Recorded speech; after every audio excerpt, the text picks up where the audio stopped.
Good evening, everybody. I call this meeting to order pursuant to Chapter 2 of the Acts of 2023 and as amended as of March 28th, 2025. This meeting will be conducted in person and as a courtesy via remote means in accordance with applicable law. Please note that while an option for remote attendance and/or participation is being provided as a courtesy to the public and board members, the meeting/hearing will not be suspended or terminated if technological problems interrupt the virtual broadcast unless required by law. This meeting will be recorded by the local scene. Members of the public who wish to watch the meeting may do so by viewing the Duxbury Government Access channels, which are Verizon 39 and Comcast 9. Viewers can visit the localscene.media/Duxbury for information about Duxbury programming, including streaming and watching replays on Duxbury YouTube. Our first order of business is the Pledge of Allegiance. Please rise and join us. I pledge allegiance to the flag of the United States of America and to the republic for which it stands, one nation, under God, indivisible, with liberty and justice for all. Thank you. Next is open forum. Anything from the board? Cindy.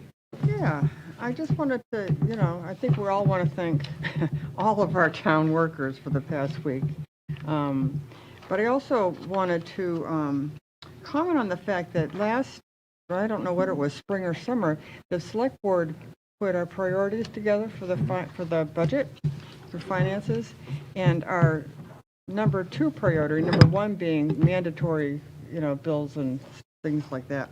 But it was number 2 was all of our first responders, specifically including the DPW. Right. And we've made a real effort to, in the upcoming budget, do that. And we can see from this past week just how important that is. Most definitely. Thank you, Cindy. You're welcome. Amy, anything for open forum? All been said. Thanks to everybody. Okay, I will echo that, and we did recognize teams and folks at our remote meeting last week. We did. So I won't repeat those, but I will point out, and Rainey, you might touch upon this at some point, I know we're going to have a, what I'll call a post-mortem of the storm at some point, so we can look at what went well, of which we know many things went well. Excuse me, are you all on mute? No. You can't hear us, Jim? I'm not hearing anything. All right. Now you're on. There Now we you're go. on. Okay. Thank you. Thanks, Jim. We'll have a post-mortem in a reasonably speedy period of time, so folks who, things are still fresh in our minds, we can evaluate what went well and what can use improvement. Anything else from the board? Open forum. All right. Anything from the public? Open forum. Is Ron Prestowich here? He reached out and said he wanted to speak at open forum. I do not see him. Maybe we can come back. All right. We'll move into new business. Peter, if you don't mind, we're going to wait just a second on the liquor license because it's advertised at 6:35 and we're not quite there. Why don't we skip up 2 minutes to fill 2 minutes worth of time? First is executive session minutes from February 9th, 2026. There are 2 sets. Set A is the McNeil landfill, and Set B is the watermark litigation. May I have a motion? Motion to approve the Executive session minutes from February 19th. whatever date it was, yeah. Yep. Well said. Okay, we have a motion and second. Any discussion on the motion? Yes, could I just confirm, and Nancy, you can probably do this, that the name of the case for Watermark is Watermark versus R.H. Benet. I thought it was the town of Duxbury was included in the caption there. No? It's at all, so it might be. Okay. Okay. I just wanted to make sure we had the correct heading on the case. I meant to check Massport, but my Monday did not allow for that. All right. Any other discussion on the motion? Hearing none. Randy, does this need to be a roll call where it's executive session? I don't recall. It will need to be roll call because Mike is... Oh, there's Mike. Oh, okay, great. Well, that makes it easy. We have motion and second. There's no further discussion. I will call for the roll, starting with Mike. Michael, aye. Cindy, aye. Amy, I. Brian, aye. Fernando, aye. Okay, so that takes care of the executive session minutes from February 9th, 2026. Open session minutes from February 26th, I move- 2026. I move that Select Board approves the 2026 of February Select Board open session minutes Second. as presented. Okay, motion and second. I will just, for discussion purposes, note that I found a minor typo in the date, which I believe has since been corrected. But other than that, there were no substantive changes. And then I believe Amy has to abstain. Is that I will. correct? Okay, thank you. So we'll ask Amy to abstain. Any further comments on the motion? Here, now I'll call for the vote, starting with Michael. Michael, aye. Cindy, I. Amy abstain. Brian, aye.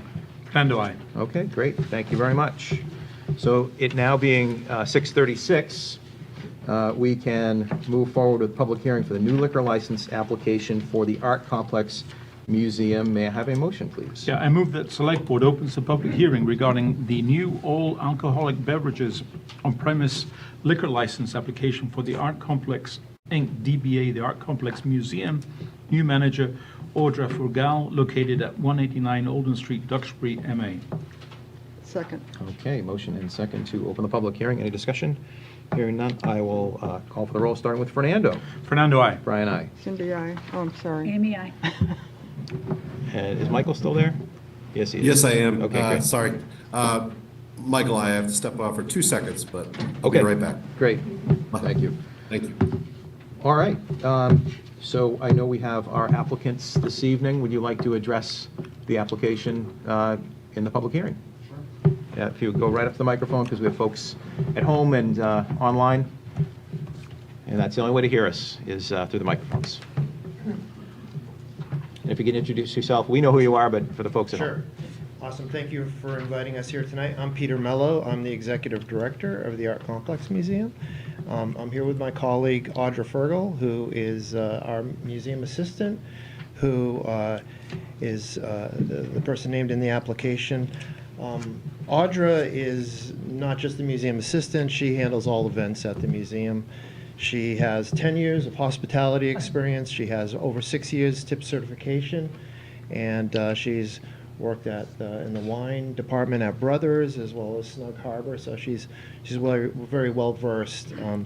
So for the past year, we experimented with some events. We expanded our hours on Thursday nights. We stay open later to try to make the museum more accessible for people who work.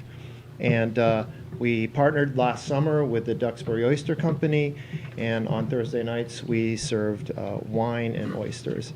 So we've made this application because we were previously operating on one-day applications. We had many events. In fact, we were kind of hitting the limit of the one-day applications. So we thought, for efficiency's sake, for trying to reduce paperwork, it would make sense to apply for the general license. All right. Questions from the board? I have none. Nope. No. Mike, any questions?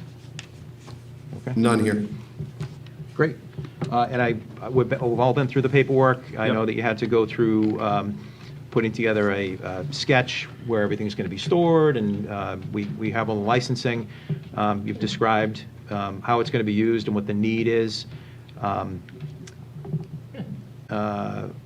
I think that was it for comments that I had. The one question I think has come up, or people are thinking, is did this have to be purchased, this license, this liquor license from another establishment, or is it kind of in the file cabinet, so to speak? And I think this is right. So this is an existing, well, not an existing one that's being transferred. It's something that we can grant as a matter of right, subject to ABCC signing off. Any questions or comments from the public? All right, I don't see anybody online. No hands? Well, Peter, this is going to be a quick one for you. Great. I think this is terrific. You've really done a great job at the complex. Thank you. I know you're getting a lot of foot traffic, which is exactly what the town's looking for. We're at 40% last year, so, Okay, and we're working to great. get that up. And you've got a good track record with the one-day licenses that you've already pulled. So I know that there's a track record now of compliance and success with what you're trying to do. So I think this is entirely appropriate. And I would entertain a motion. Yeah. I move that Select Board, acting as the local licensing authority, approves the new all-alcoholic beverages on-premise liquor license application for the Art Complex, Inc., DBA, the Art Complex Museum. New manager, Audra Furgal, located at 189 Alden Street, Duxbury, MA, as presented, and subject to the requirements of the Board of Health, Municipal Services, and the Alcohol Beverages Control Commission. Second. Okay, we have motion and second. Any discussion on the motion? Hearing none, I will ask for the vote, starting with Michael. Michael, aye. Cindy, I. Amy, aye. Brian, aye. Fernando, aye. All right, congratulations. Thank you. Good luck. Thank you all Good very luck, much. Audra. Thank you. Come visit. All right, and then we'll need to close the public hearing. Yes, I move that Select Board closes the public hearing. Second. All right. Sorry. Motion and second. Any discussion on the motion to close the public hearing? Hearing none, I will call for the vote, starting with Fernando this time. Oh, that was sneaky. Yeah, Trying to catch me gonna out. keep you on your toes. Fernando, aye. Brian, aye. Amy, aye. Cindy, I. Michael, aye. All right, great. The public hearing is closed. Next, we move on to our capacity as Water and Sewer Commissioners. This is continued from the February 9th, 2026 meeting. We first need to do some magic here. Yes, I move that Select Board adjourns the meeting in order to meet as the Water and Sewer Commissioners with the intent of reconvening as the Select Board afterwards. Second. Motion and second. Any discussion on the motion? Hearing none, I will ask for the vote, starting with Amy this time. Amy, aye. Cindy, I. Brian, aye. Fernando, aye. Michael, aye. All right, great. We are the Water and Sewer Commissioners. That was confusing, Brian. Yes. I could add some spice. So this is a continued discussion and vote on abatements. We had a number of them last meeting. We continued one in particular, and I think another one has come in since then. This will be presented by our Water and Sewer Superintendent, Mark Cloud. Mr. Cloud, good evening. Good evening. We have two abatements that I'm requesting. The first one is for $1,225.62 at 79 Miles View Drive. And what happened with this one, it was during a real estate transaction, so we did the final read, and in that period of before the final read, we had changed the water meter. So there were actually two different usages that should have been calculated, but only one of them, the old meter, was calculated in the final read, and so that was the new water meter usage read was added to the new owner. So the new owner shouldn't have paid that full amount. So she came back and asked me to recalculate it from the date of the final read, and I rebilled her for the amount that she used. And then I went back to the real estate company and previous owners of the home and asked them to pay the difference. And they, after some discussion, they just haven't gotten back to me. Big surprise there. Yeah, Unfortunate. but there was usage that was missed when we did the final reading for the real estate sale. Usage that was missed, so there was water used that is not being paid for. Yes. By the previous owners, Yeah, and they're not responding to our request to pay. right. But the fault, They've left town. it was our A fault. horse. It was our fault for missing it from the beginning. So that exact same thing happened to me when I purchased my house in town. And Oh, yeah? it was actually the fault of the closing attorneys for not doing, well, in my case, for the municipal, the lien, it was the water bill, didn't get paid for by the previous owner. And so as soon as that fell between the cracks, me as the new owner actually I was on the hook. So I did pay the full amount. So that's how it worked out for me. There was no. Lucky. Well, remind me, so who's requesting the abatement? The current owner? Yes. Okay, and the current owner, we don't have a dispute with. It's the former owner. Correct. And I presume there's no recourse against the former owner, Not that I'm aware of. because all we could do is put a lien on the property, and that doesn't help because the current property owner is compliant. But the difference is $52.08. No. No, I No. think it's What is 12. That's the, that's the second 1,225. application. Oh, it's Yeah, $1,200. $12.25.62? That's a lot of money. That's a Yeah. lot of Well, water. A lot of it was, the reason it's so high is it was calculated at a higher rate, at the higher tier, Yeah. because the amount was so high. So we hit the fourth tier for a good amount of that water. Are the former owners still in Massachusetts? I'm not sure. Is there, Oh, yeah, we can go out. Because we could, yeah, there There are are- there's mechanisms gonna be. to pursue an unpaid debt Yes. that are outside the lien process. we can take that offline. But I'm not, I'm willing to, as an administrative event, I'm willing to get this off the books, but I'm not willing to forego collection on this. At this point, it's $1,200. Well, it's less than that because that was the two Okay. usages combined. So how much would we be short? No, the abatements, $629. oh, Well, the other idea is Oh, that the okay. parties that are the subject of this issue work it out together. One, the new owner has recourse against the previous owner. Bringing the town into this is, I mean, that's why they do the final reads Right. and, this is supposed to get caught at closings by Yeah. the Well, attorneys. right, and mistakes do happen, but I think it's incumbent upon us to make sure that we don't allow water to be used and not paid for when we can prevent that sort of thing. Our prosecutor, assistant prosecutor, right there, has got his hands up. That's Oh, go good right ahead. news. Thank you. Michael, go I'm not ahead. looking to prosecute anyone. Rather than abate, do we want to step this back and see if the former owner lives in Massachusetts before we take any kind of action by the board? Does it matter? Brian, do you know? I don't know that it'll matter. I was thinking something in the way of a simple small claims case. Right. Cheap to file. Somebody just runs out there and presents the case, and then we get a judgment for the amount. That's administratively pretty easy for $600. Just didn't, I mean, I'm not saying Yeah. bill the current owners Right. this right now, I but wouldn't maybe bill them. we I- can just step it back and see if they they might even live in town, Yeah. for all we know. I see it as two, well, and Mark, if I can just hear from Mark real quick, what are our options here? From the water department's perspective, you've got an amount that needs to be collected, so it either needs to be collected or abated, or a combination of both, for you to bring your books current, right? And then that leaves the town with whatever that difference is to figure out what we're going to do with. So why don't we start with the first issue, which is the water department's books. So it was a $1,200 bill, roughly. Half of it is going to be paid. The other half, we're looking to abate. Okay. And then Well, from it's- there, that solves the water department's issue, Yep. but that leaves the town with a receivable of $600. I don't understand I think it's, the original total was $1,478. And the new bill to the new owners is $252, with an amount to abate of $1,225. Yeah, it's handwritten out on, I don't know what page that is.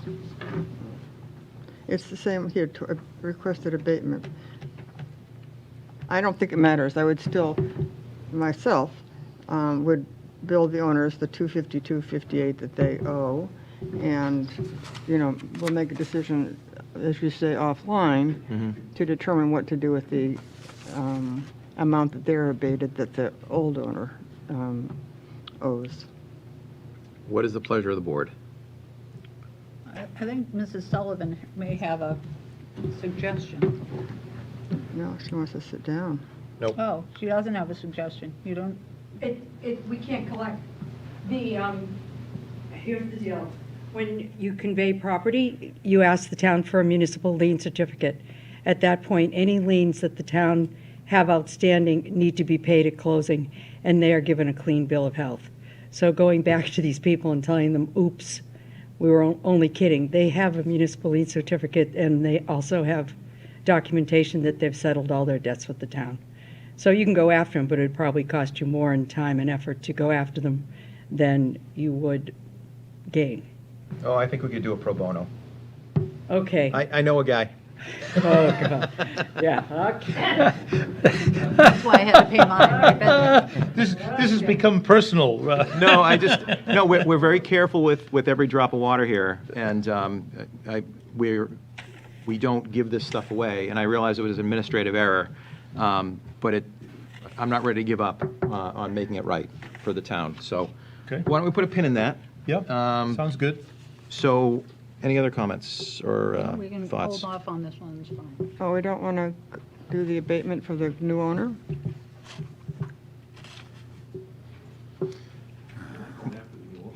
We're not going after the new owner. Mark, what's your pleasure?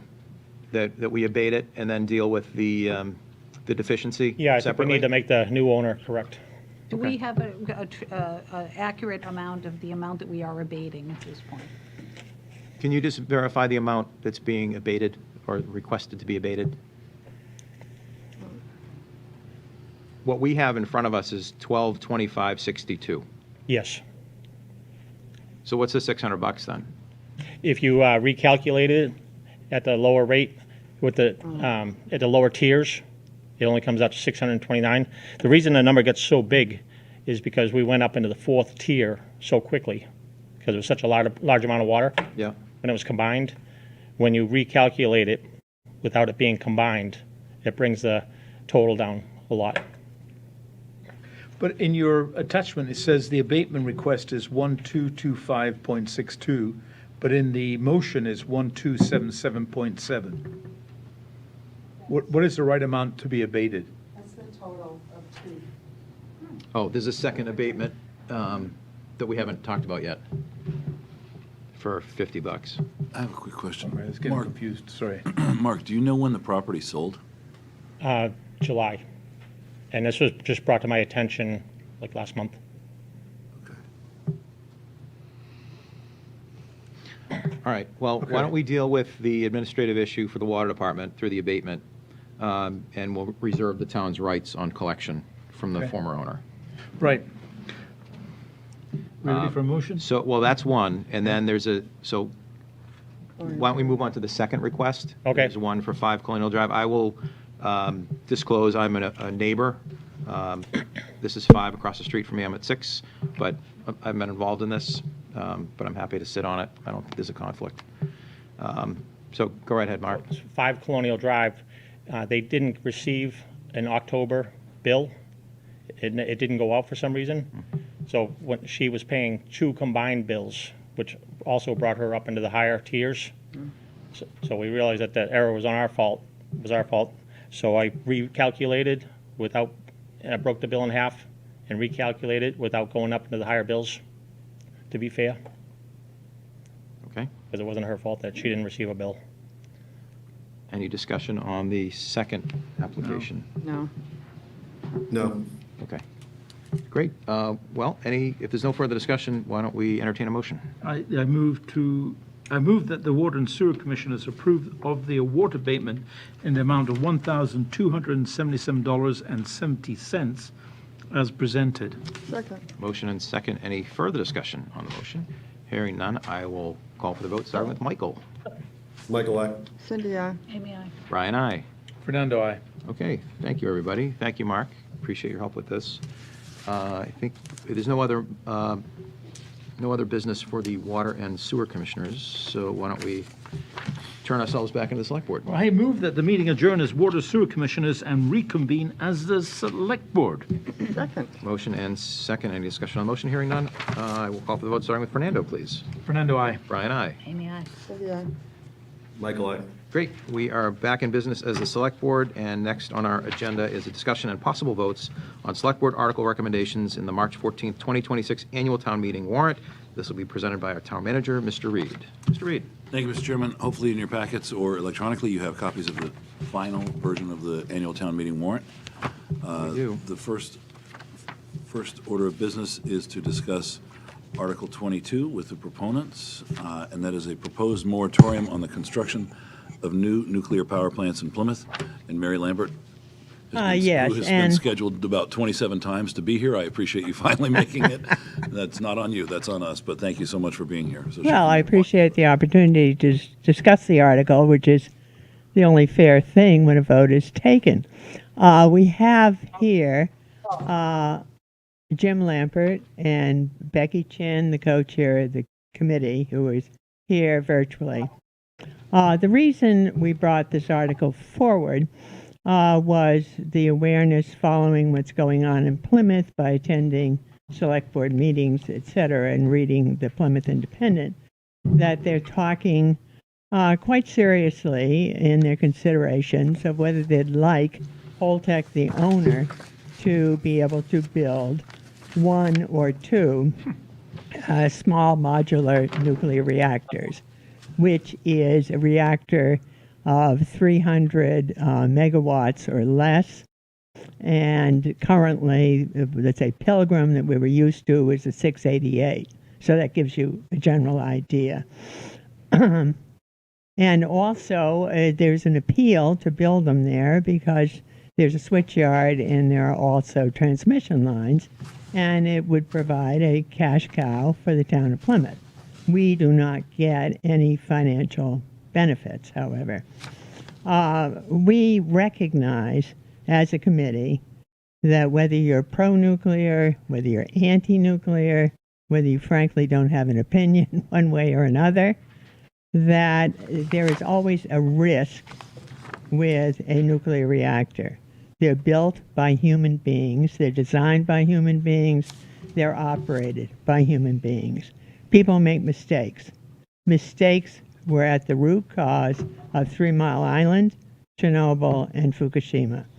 They had no idea that they would get a huge, huge storm there, and we saw the results. No small nuclear reactors have been built in the United States. Holtec, the owner of the Pilgrim site, is planning to build them, but they haven't gotten a license, they haven't built them. So it's hard, without a track record, to be able to say this design or that design is safe. We know terrorism is an issue, and it's not going to be less, it's going to be probably more, the predictions are, in the country going forward. And most importantly, President Trump issued on May 23rd, 2025, an order to reform the NRC, which admitted in the order was to save the industry money. In it, there were, excuse me, very disturbing points. One was to increase the allowable dose emissions. Absent any studies to justify that, in total contradiction to what is done by the National Academies of Science, the UN Commission on Radiological Safety, on and on. Throughout the world, they're relying on what we have now, and many talking, let's have less, because of the understanding that women, babies, the elderly are far more susceptible. All we have to do is look at the stats for Plymouth, that they are above statistically significant in every cancer and in all the radiological connected cancers, whether it be thyroid, leukemia, various Hodgkin's diseases, and Duxbury didn't get off either. We do not have statistical significance, but we have higher than expected in some of these radiation-linked diseases. There have been studies, 1990 by the Mass Department of Public Health, showing a 4-fold increase, a case-controlled study of leukemia in Plymouth, in Kingston, in Duxbury, in Marshfield, and parts of Scituate. There was a recent study by Harvard University, and they're doing more, showing an increase in cancers the closer you lived to a Massachusetts nuclear power plant. We also had a study done end of last year, again, Harvard School of Public Health, showing dust and soil with radionuclides that only come from reactors of statistical significance in our soil and in our dust, and it included some houses in Duxbury. So I don't think we need more. Nobody wants more. No one was begging for more to be dumped into Duxbury Bay and Cape Cod Bay. Second, the Trump order was to reduce security, number of security at reactors, and to reduce the number of NRC to comply with DOJ's orders. So there will be less oversight personnel. Also, there was a requirement to approve SMRs within 18 months, with less NRC people to approve it, and that's a problem. Not to require was another one, off-site emergency planning. Not to require a robust containment on small nuclear reactors. If, for example, Pilgrim, they claimed with a robust containment, would reduce 90% of the emissions in an accident, a small modular reactor with 5 times smaller containment is going to release more if there's a problem. Also, we have seen, this wasn't part of the order, there has been no progress in finding an off-site spent fuel repository. And so many would say, you know what, we already have over 4,000 assemblies in thin containers, which 2 years ago, ironically, Article 22, the town voted that we wanted. We were in support of off-site repositories. We haven't gotten it. We have thousands of curies of spent fuel there, and the question is, terrorists a target? We've already, in the state's decommissioning panel, which Jim and I are members of, had an expert, one of the national experts, talking about how those containers are vulnerable to a terrorist attack. It's obvious if you drive down the road because they're visible there. That is a problem. We also went into the State House to hear another expert, physicist from the unit concerned scientists, talk about the vulnerability. So the question is, in simple terms, if your bathtub's overflowing, what are you going to do? Are you going to turn off the water, or are you going to just continue to add more water to it? So the response of the Nuclear Advisory Committee, based upon studying the Trump's order, based upon hours of research on this, was something simple. Let's get the conversation going so people in Plymouth, people in Duxbury would at least be aware of this is going on and would consider, gee, would it, if you love nuclear, fine. But really, do you not want to have an existing operating spent fuel off-site facility to be able to deal with 1 or 2 more nuclear reactors? Do you really, if you love nuclear, feel it'd be okay not to have any off-site emergency response plan paid for by the licensee? I mean, think about it. Or do you really, really object to a more stringent doses being allowed to be emitted? Would you be okay with that? Do you object to the fact, which is another condition, of having a reasonable air and environmental monitoring system in place, paid for by the licensee?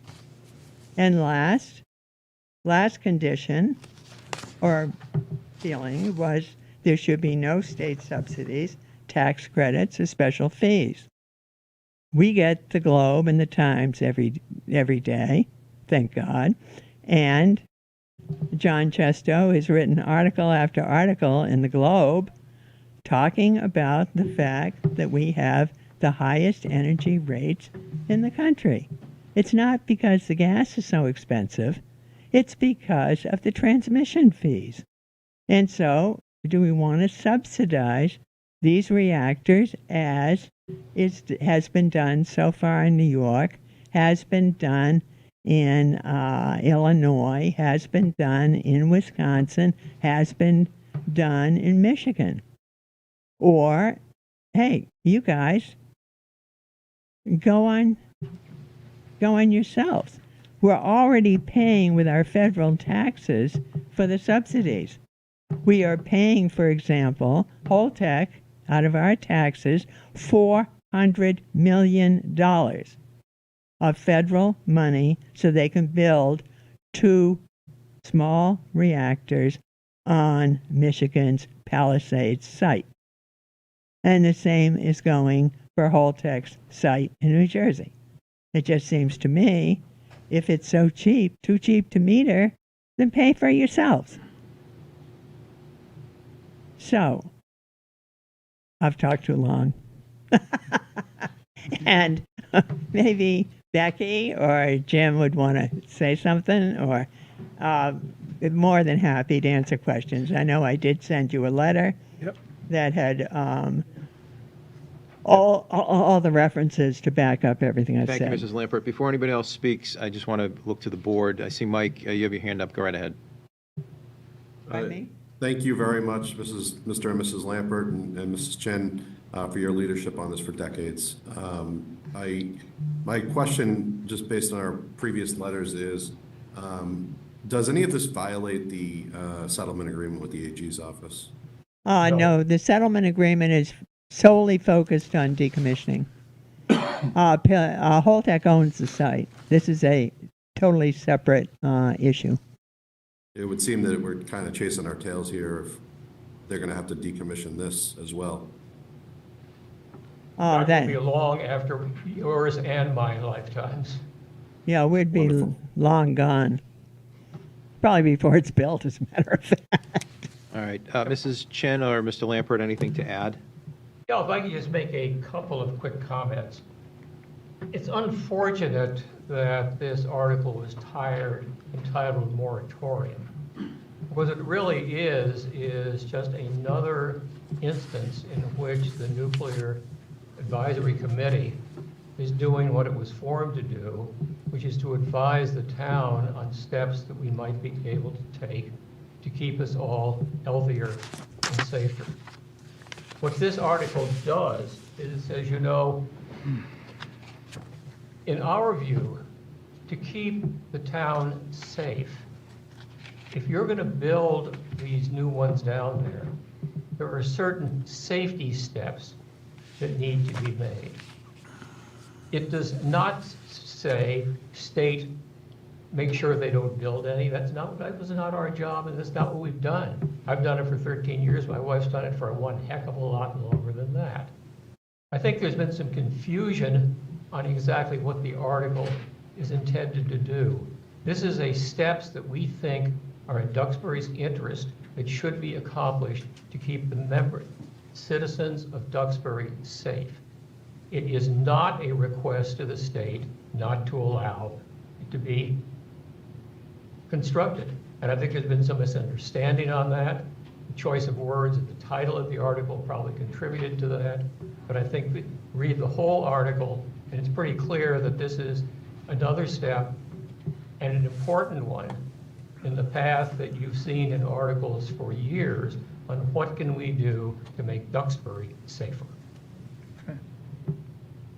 Any questions from the board? Becky, do you? The only thing I'd like to add is that keep in mind, there's no money connected to this article, and we hope you'll vote for it. Go ahead. I'll just, the charts that were included in our packet are alarming. I think they speak volumes as to why this is of concern and why we want to do everything we can to try to lower these levels of different cancers. That clearly we as what in Plymouth is, I hope they get charts when they are considering this as well. I understand it will And let me reduce say their the taxes, charts but came from Well, why don't we let the- Amy finish Oh, first? Go ahead, Amy. if you're not around because you're dead from cancer to reap the benefits of your tax reduction, it's concerning to me. So thank you for the charts, but I totally support you got this article, and I am grateful that you guys continue to work so hard to keep us safer. Thank you.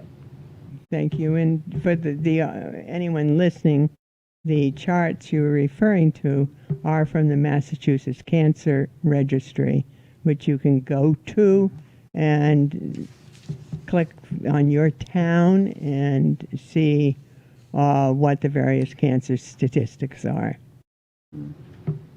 Any other comments from the board? Very clear.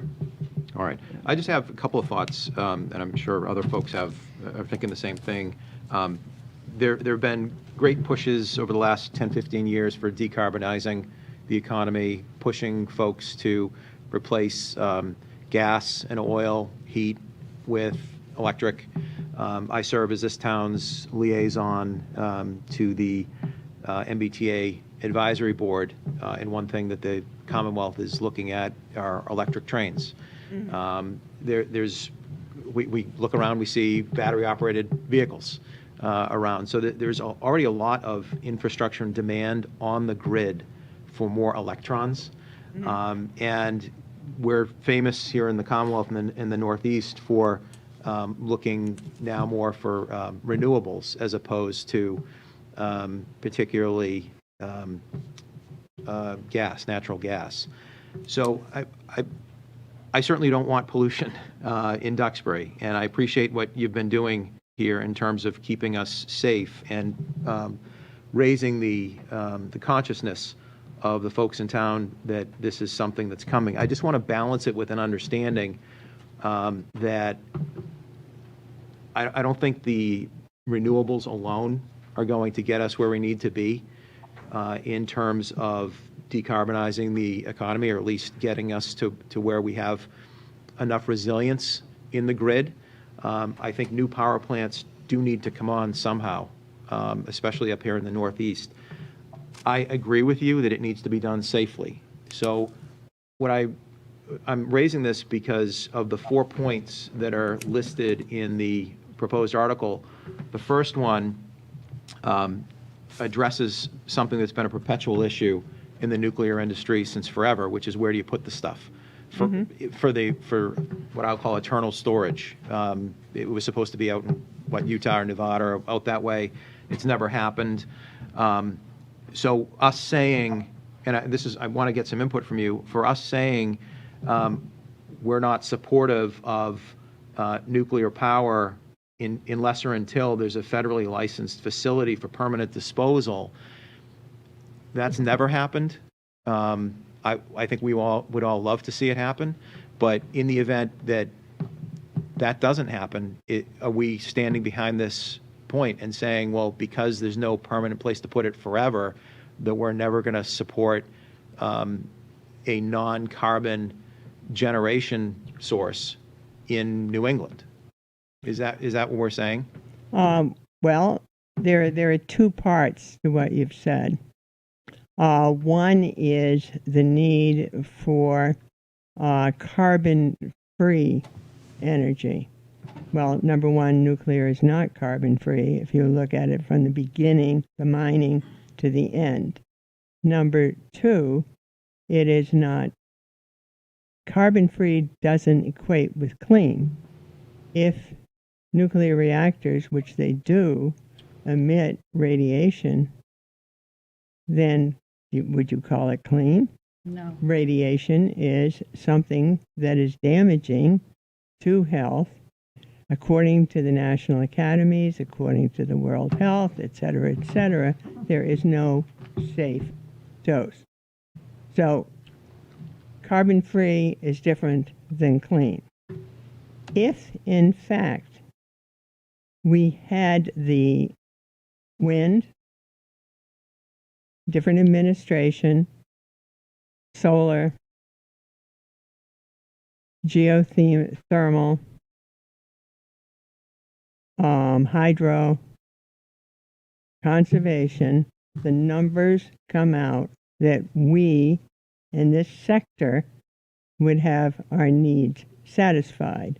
So that by switching, oh, here's the new toy, let's have these small nuclear reactors. What has happened is it has put the damper on what the type of energy production that is very suitable to the East Coast, which is wind, it is solar, it is getting in hydro, etc. I would be more than happy to send you the statistics of those who have supported that argument.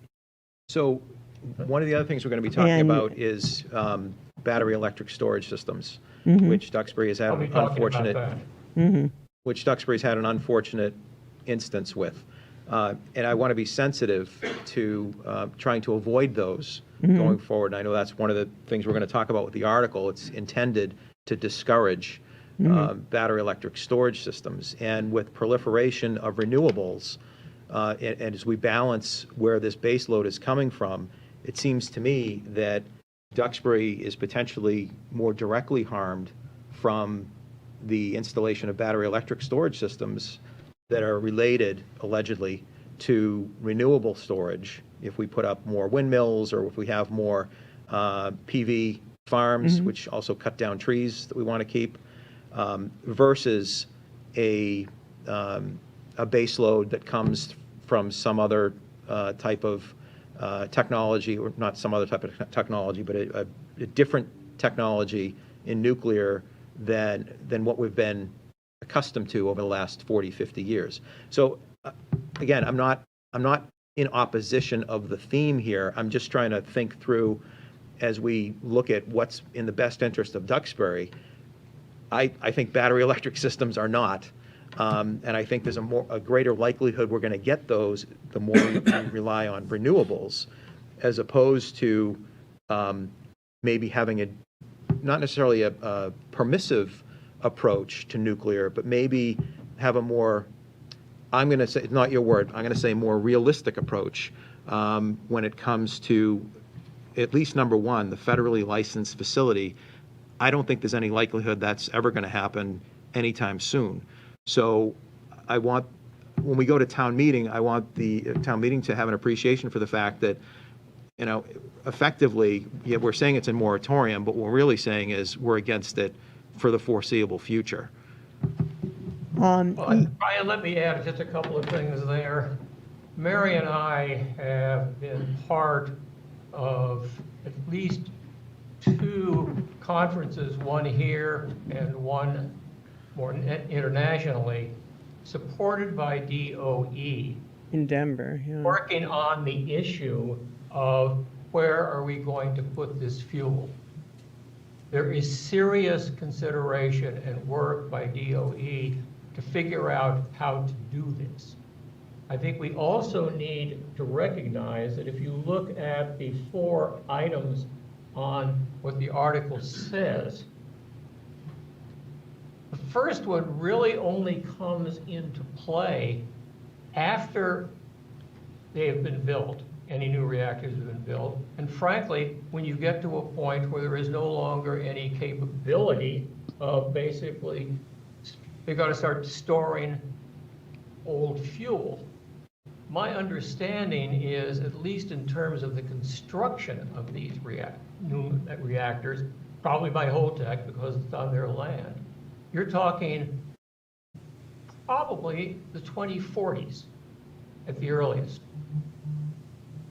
The other points are very important in terms of, is anybody going to want to build these? But we're not going to run into that problem for at least another 15 years. And by that time, I'm not as pessimistic as you are that there will not have been something done, because heaven knows they're working on it, by DOE to resolve where this is going to go, because they are working on it, and I expect them to continue to working on it. I don't think this is a future issue for this one. The next four aren't, because they'll decide whether or not somebody wants to build it. But this is very much a future issue. And I must, Board. I'm, Oh, go ahead, Mrs. Lampert, and then yeah, Fernando. I'd also add to that point, having been to these conferences out in Colorado and here in Massachusetts, and then another one, that DOE is putting out huge bribes, big money for any state that will either consider the process of looking into it, period. That there is a recognition by the government, that is in federal government, that's in favor of going forward with nuclear, that the big stumbling block is the lack of spent fuel storage. And so they and the industry both want to get a site. And so there is a huge momentum, and as Jim pointed out, you're talking about the future. And what are we doing? Picking our poison? There's no other choice? All right, thank you. Fernando. I basically, for me, point number one is about keeping the pressure on, and for them to figure it out where they need to figure it out, right? It's the more you build, you're basically creating a problem at the location. So they need to figure that out, and if they figure it out, actually, it might make it easier to build more reactors, actually, because that's one of the big problems is what you do with it, right? You end up with this with a waste that basically it's radioactive for generations, right? And so it causes a problem, right? So I think for me, it's about creating the pressure for them to find the solutions. And you definitely need an adequate emergency preparedness plan for anything. Standards for radiation. So I support this, but at the end of the day, it's really is us telling the Massachusetts, the world, this where we stand on this, and for other people to listen, maybe think about it as well. Actually, especially the town of Plymouth, if they are actively looking at approving this going forward. It's about providing context and information for people to make an informed decision. Yeah, no, I would agree with what Fernando was saying about putting on the pressure. Excuse me. I think number one's a really important point. Without that, Duxbury and other places as well, putting that pressure on, they're not going to, they're not going to have the impetus for going forward and trying to find some place. And we already have all those spent fuel tanks. And so we really don't need more. I think it's great. I think that it's a little confusing where it says it's a moratorium. We apologize. But, I would definitely vote for it. Okay. I understand the Finance Committee had a different opinion. Would you like to be heard on this? There was some discussion that maybe you didn't understand it at the time you voted. I just want to give you an opportunity if you'd like to speak to it. Otherwise, we can move on. You voted against it. The Finance Committee is not arrogant enough to think that we know more than Mrs. Lambert, and will concur with her opinion on this matter. Okay. Okay. Call the discussion. I'm saying we're not arrogant enough to have the discussion.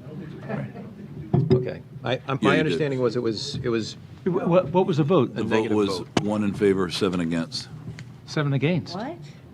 Yes. right. I think we contributed to that with the Yeah. word Well, we moratorium. received materials from the Lamperts after that vote, explaining the position of the advisory committee, and it was addressing. We'll review it when we meet Okay. tomorrow night. All right. I don't recall the vote being that way, so we'll go back with our notes and make sure. Okay, Okay. great. So, before I call for a vote on this, Mrs. Lampert or Mr. Lampert, or Mrs. Chen, I just want to make sure I'm clear. This is not saying never nuclear. This is saying that we will consider nuclear under these 4 circumstances. Is that right? Yes, Correct. All That's right. that's Is what that- I've heard. Yeah, That's what I've the heard. reason I'm hesitant, again, not for safety reasons, but there's such an insatiable need for base load capacity on the grid, especially now. I just don't want this to be misread to say that, we will only accept renewables that are going to require best systems or clear cutting of our conservation land for PV systems. Let me just say something. There's going to be some nuance there. Something quickly, that I blew dry my hair tonight. A Pilgrim has been down since 2019. Vermont Yankee, down since 2019.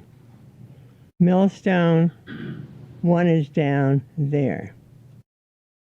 Maine Yankee, down since, 2017 or 16? Are the lights on? They're on, but they're expensive. They're expensive.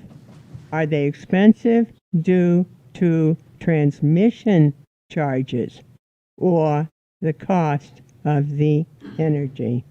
What I've heard in my discussions with MBTA, because they're a huge user of electricity, it's capacity in the grid. I'm not disagreeing with that, So but you have to consider a matter of timing. And hopefully Fusion will be doing well at Devon's. Fusion's always 10 years away, right? That's always 10 years away. But maybe the lights going out could be too. And maybe with a different administration, it would be more agreeable to other forms of energy, a real mix, and a mix close to the service area it is serving. So, who knows? All right. Any final words before we move on for a vote? Is there any way we can't change the title No. of the articles? Okay. No, that was how they presented it. All right, then, okay. But I think we just need to make it clear at the town meeting. This is Yeah, not, exactly. yeah, okay? I do hope that they have the graphs as part of the handout at town meeting, because It's stunning. it is stunning, and I do believe that speaks for itself. To add more radiation on top of what we see currently existing. Yes, It it's speaks to it cumulative. all. I mean, why And would you what ever was- go that route? What was found in Duxbury in the soil and dust, and certainly in Plymouth, the closer you got, was from previous emissions during the operations from Pilgrim. All right. Okay. So Thank you. So it's hanging in this is going to here. be binary. It's going to be yes, no, or abstain. I wish I could say yes, but. Okay. But with that said, why don't we entertain a motion? I move that the Select Board supports and recommends the approval of the March 14th, 2026 Annual Town Meeting Article Number 22, Proposed Moratorium on Construction of New Nuclear Power Plants in Plymouth, Second. Oh, as presented. I'm sorry. All right, we have motion and second discussion on the motion. Hearing none, I'll ask for the vote, starting with Michael. Michael, A. Cindy, I. Amy, a big yes. Brian, yes. Fernando, aye. All right. Great.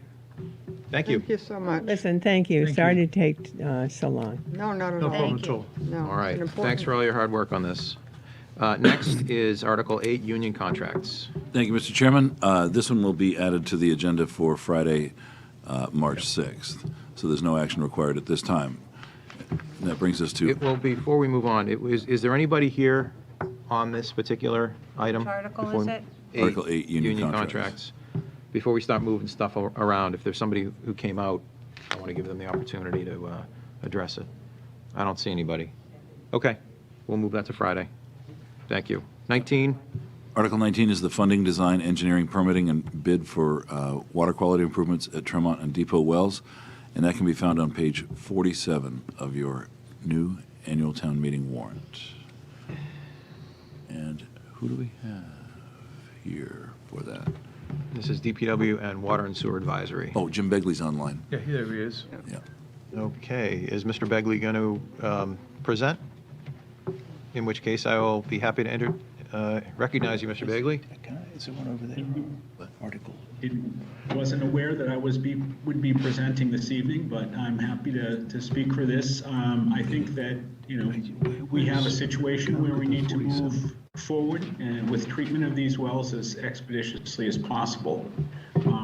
We've put together a team that reviewed the qualifications of the contractors. We've selected the most qualified, and we've gotten their cost estimate. My understanding is that cost estimate is still being reviewed, but I think what we have is probably the higher end to work with, so we know what it is.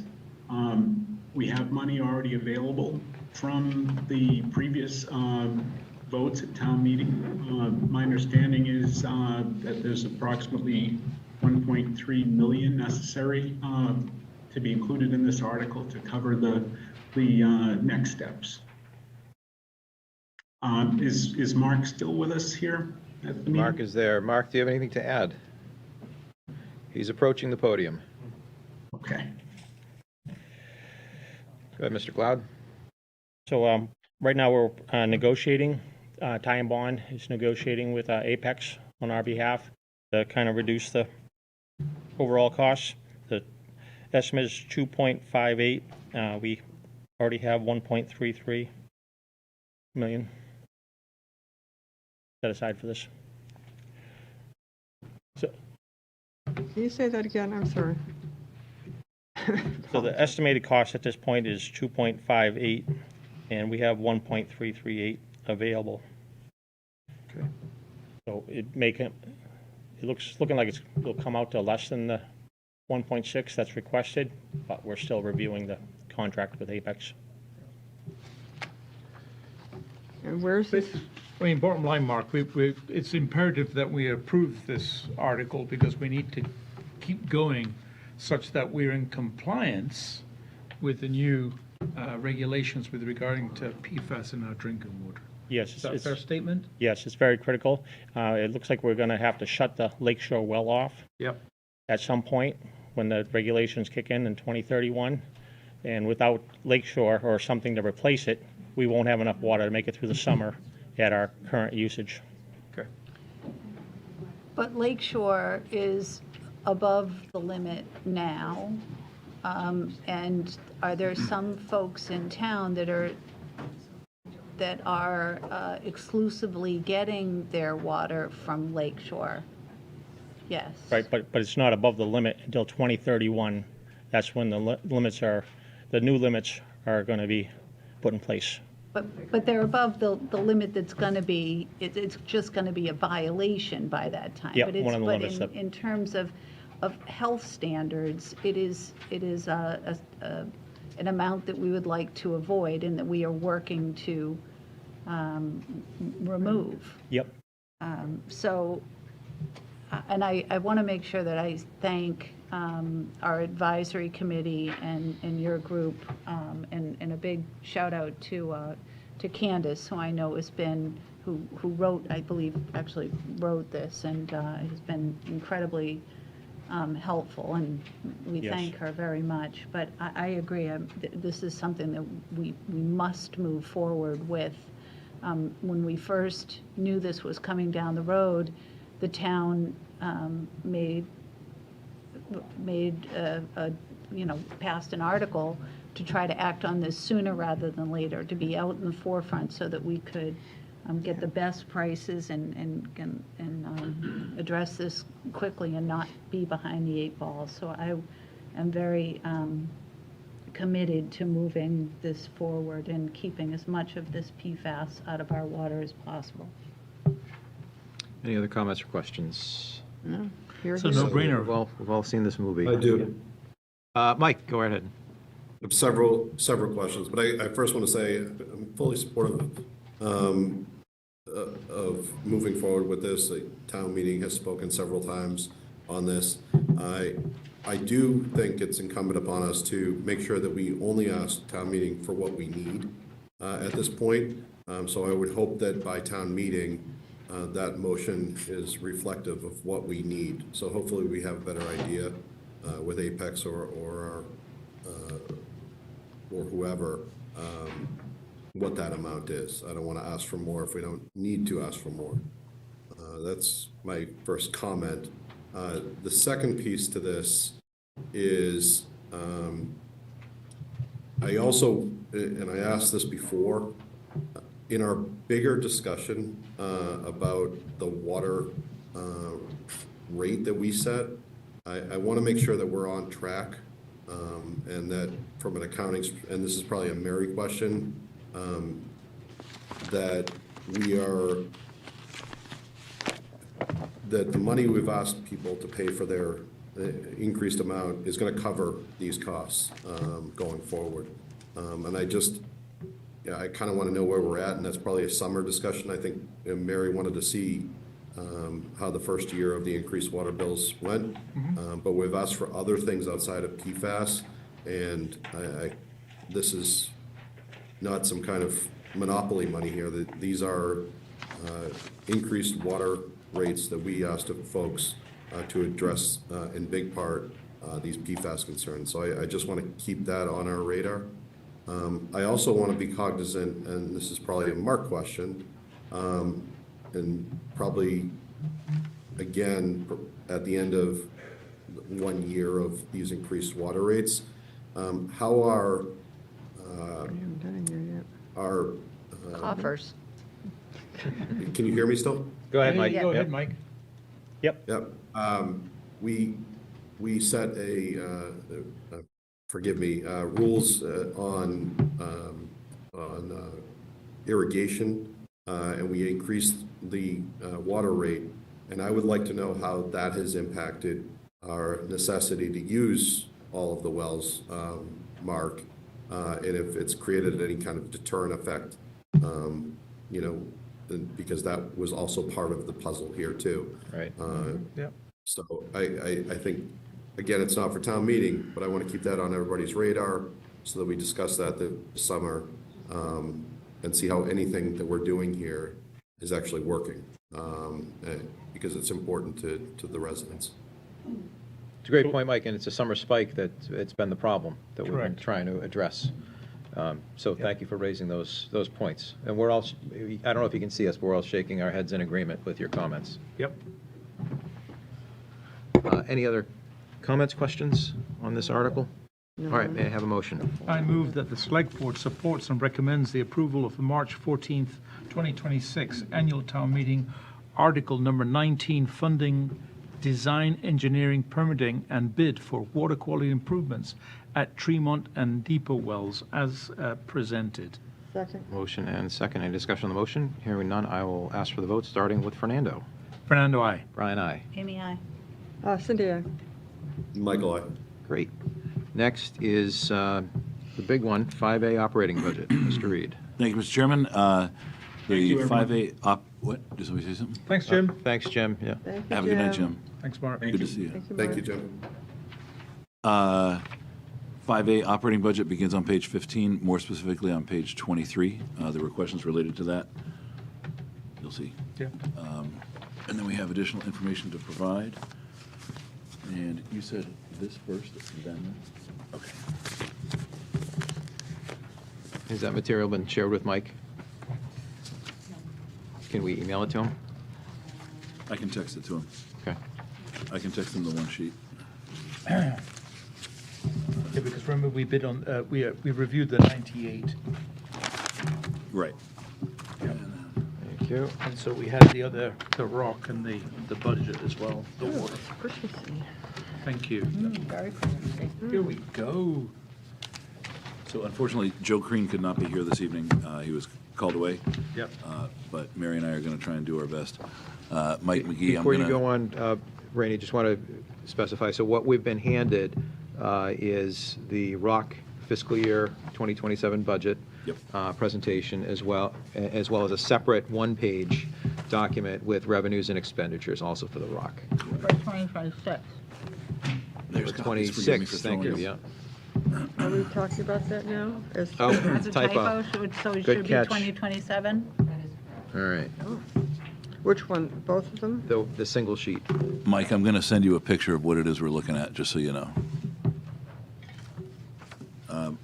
Do we have This the is what PowerPoint happened. presentation that Joe had prepared? I have it, but I don't have my computer with me to send it to Okay, you. that's fine. We'll have to wing it. It is on the town website. Mike, if he goes to the finance committee page of the town website, and goes to calendar 2026 meetings, what I was doing was putting out the slide decks that the departments had used, and the rock slide deck should be there. Did you? Fine, I'm looking for it now so I can send it to him. So I'm on the Finance Committee, Finance Department website. No, the finance committee. Oh, Finance Committee, okay. It was FinCom, there it is. Is that what we're talking about right now? Is just specifically the rock? Did she say it was?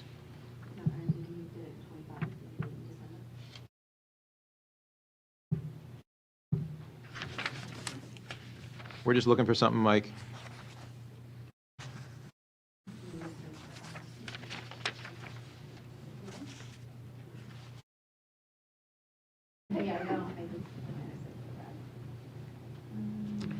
What was the date of that meeting? Any idea what that sign is around town that just says, I can't yes, read. for Duxbury, that's got a picture of buildings on it?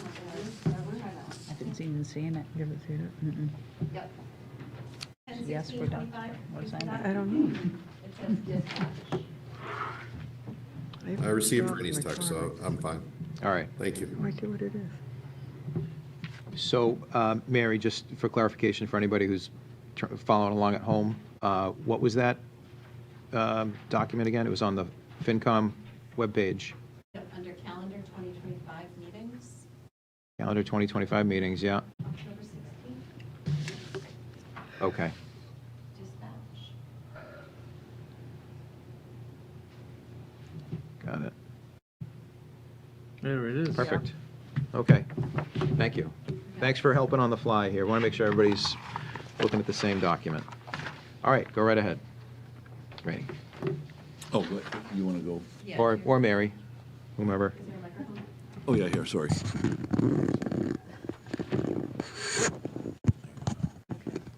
So Rainey, you want us on page 22 of the warrant? 23. 23? 23? Or 23? Okay. Right.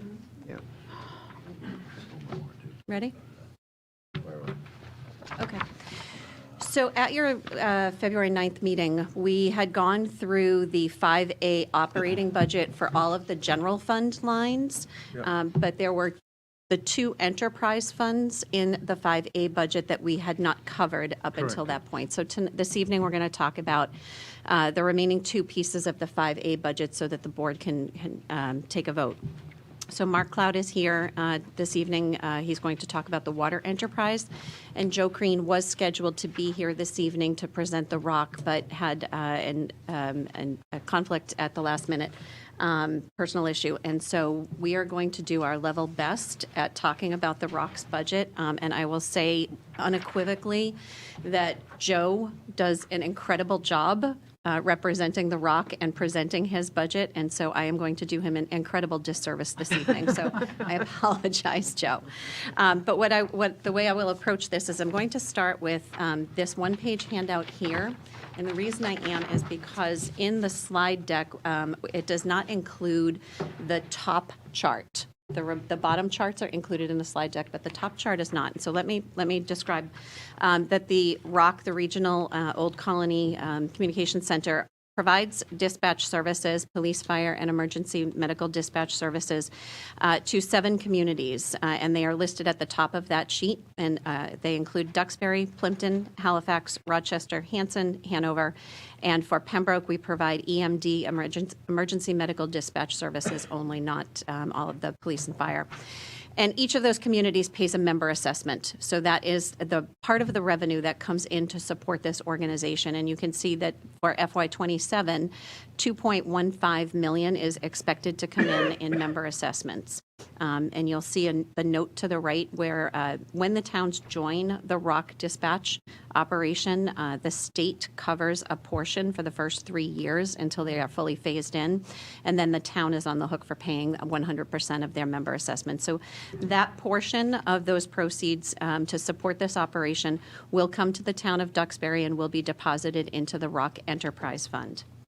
The ROC Enterprise Fund is also supported extensively by grants from the state 911. Those grants are funded through fees that are on our cell phone bills. And the ROC Dispatch Center is fortunate enough to receive, or is anticipating to receive, just under $3 million in grant funding to support their operation for FY27. The largest of those grant opportunities is what's called the Support and Incentive Grant, and that is the grant that is used to cover the labor. And we know that this organization is obviously very labor intensive.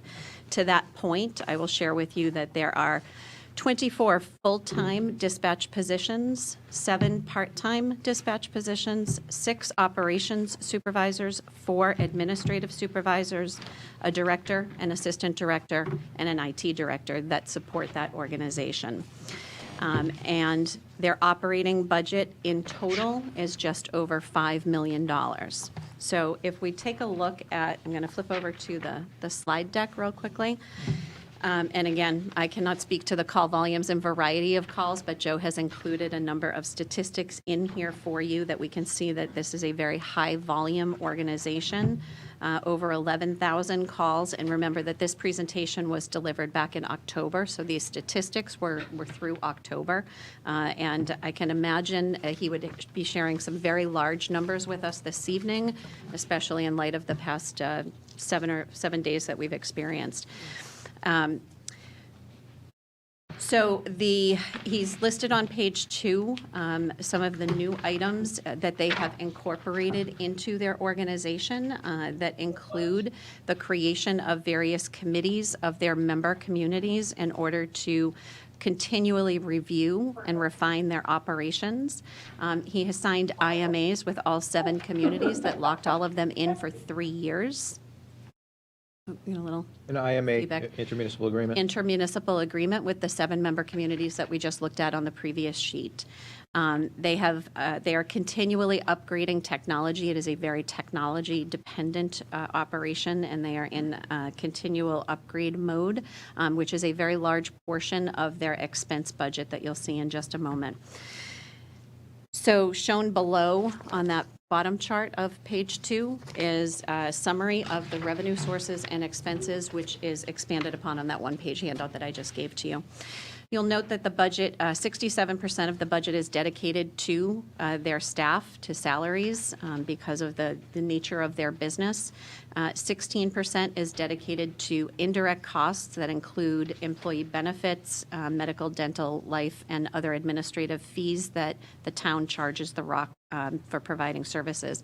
And the remaining 17% is for general supplies and other maintenance functions that they need to perform. The next several pages, you'll see Joe has drilled into the individual lines of his budget. So first, you'll see the salary breakdown for all of their full-time and part-time positions, as well as their overtime, cleaning allowances, stipends, and mileage stipend that are available for the staff. On the next page, on slide number 7, you'll see the indirect costs. These are the charges that the town charges the organization for services that we provide to them. Slide number 8 is their expense breakdown, and Joe had highlighted a couple of lines in yellow, which are items that had increased significantly over the previous year. A number of those, as I spoke a moment ago about being a technology-heavy organization, you'll see that the two largest line items in his budget are computer and software service agreements, as well as subscriptions and publications, which include software as a service. So they use a number of products. Their primary one is a product called Hexagon, which is their primary dispatching and logging system. If you flip to the next page, slide 9 drills into those line items with more detail. So you'll see that he's highlighted Hexagon, with 60% of that being covered by the grant. There are also other software applications that they utilize that are listed there as well. The subscription breakdown is shown on slide 10, which adds up to $185,000. Some of those are partially or fully covered by the grants, and others are charged directly to the enterprise fund because they're not eligible for grant reimbursement.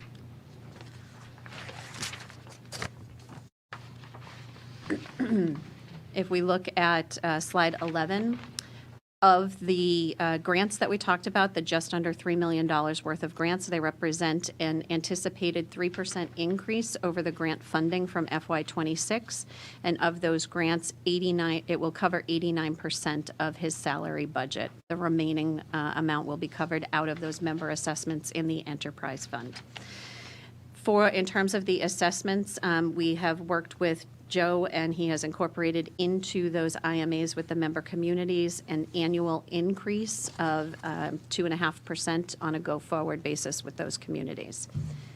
On slide 13, you'll see the cost that the town of Duxbury, our share or our assessment for being a part of the ROC operation. We pay $615,000. If we did not have the grant funding available to cover the 89% of those salaries, then the town would be looking at paying $1.4 million. So the grants offset a very large portion of the town's expense.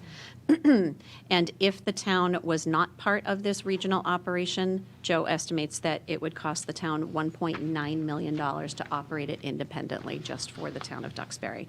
So it's a significant savings being part of the operation as well as utilizing these grant funds that are available. So if we were to operate the ROC, if we were to be a single ROC, i.e. the Duxbury ROC, we wouldn't get any grants funding from No. 9/11? No. So basically 9/11 is only if you're a part of a ROC? Correct. Interesting. A regional. So basically it's incentive to create regional operating centers? Absolutely. And they moved to that model years ago. Yeah, And that's when we first started, they said that that's eventually where they would head. Yeah. Okay. Go ahead, Go ahead. Amy. No, after you. If the grants were, for some reason, reduced, or we weren't able to get those, would the other town's assessment then therefore go up to cover additional costs, or? All of the communities would see an increase in their member assessment. Okay. Correct. But we own the expense. The Yeah. town of Duxbury owns the expense. Because we have a right? contract with Yeah. them that says this is how much you're going to pay, and we're only going up 2.5%, which sounds like kind of a typical Right. amount. It's to get them accustomed to annual increases, because for the first couple of years when they joined the operation, there was not one, and the state was paying for that part of that phase-in period. So this is to get them in line on a go-forward basis And with escalators. A training opportunity.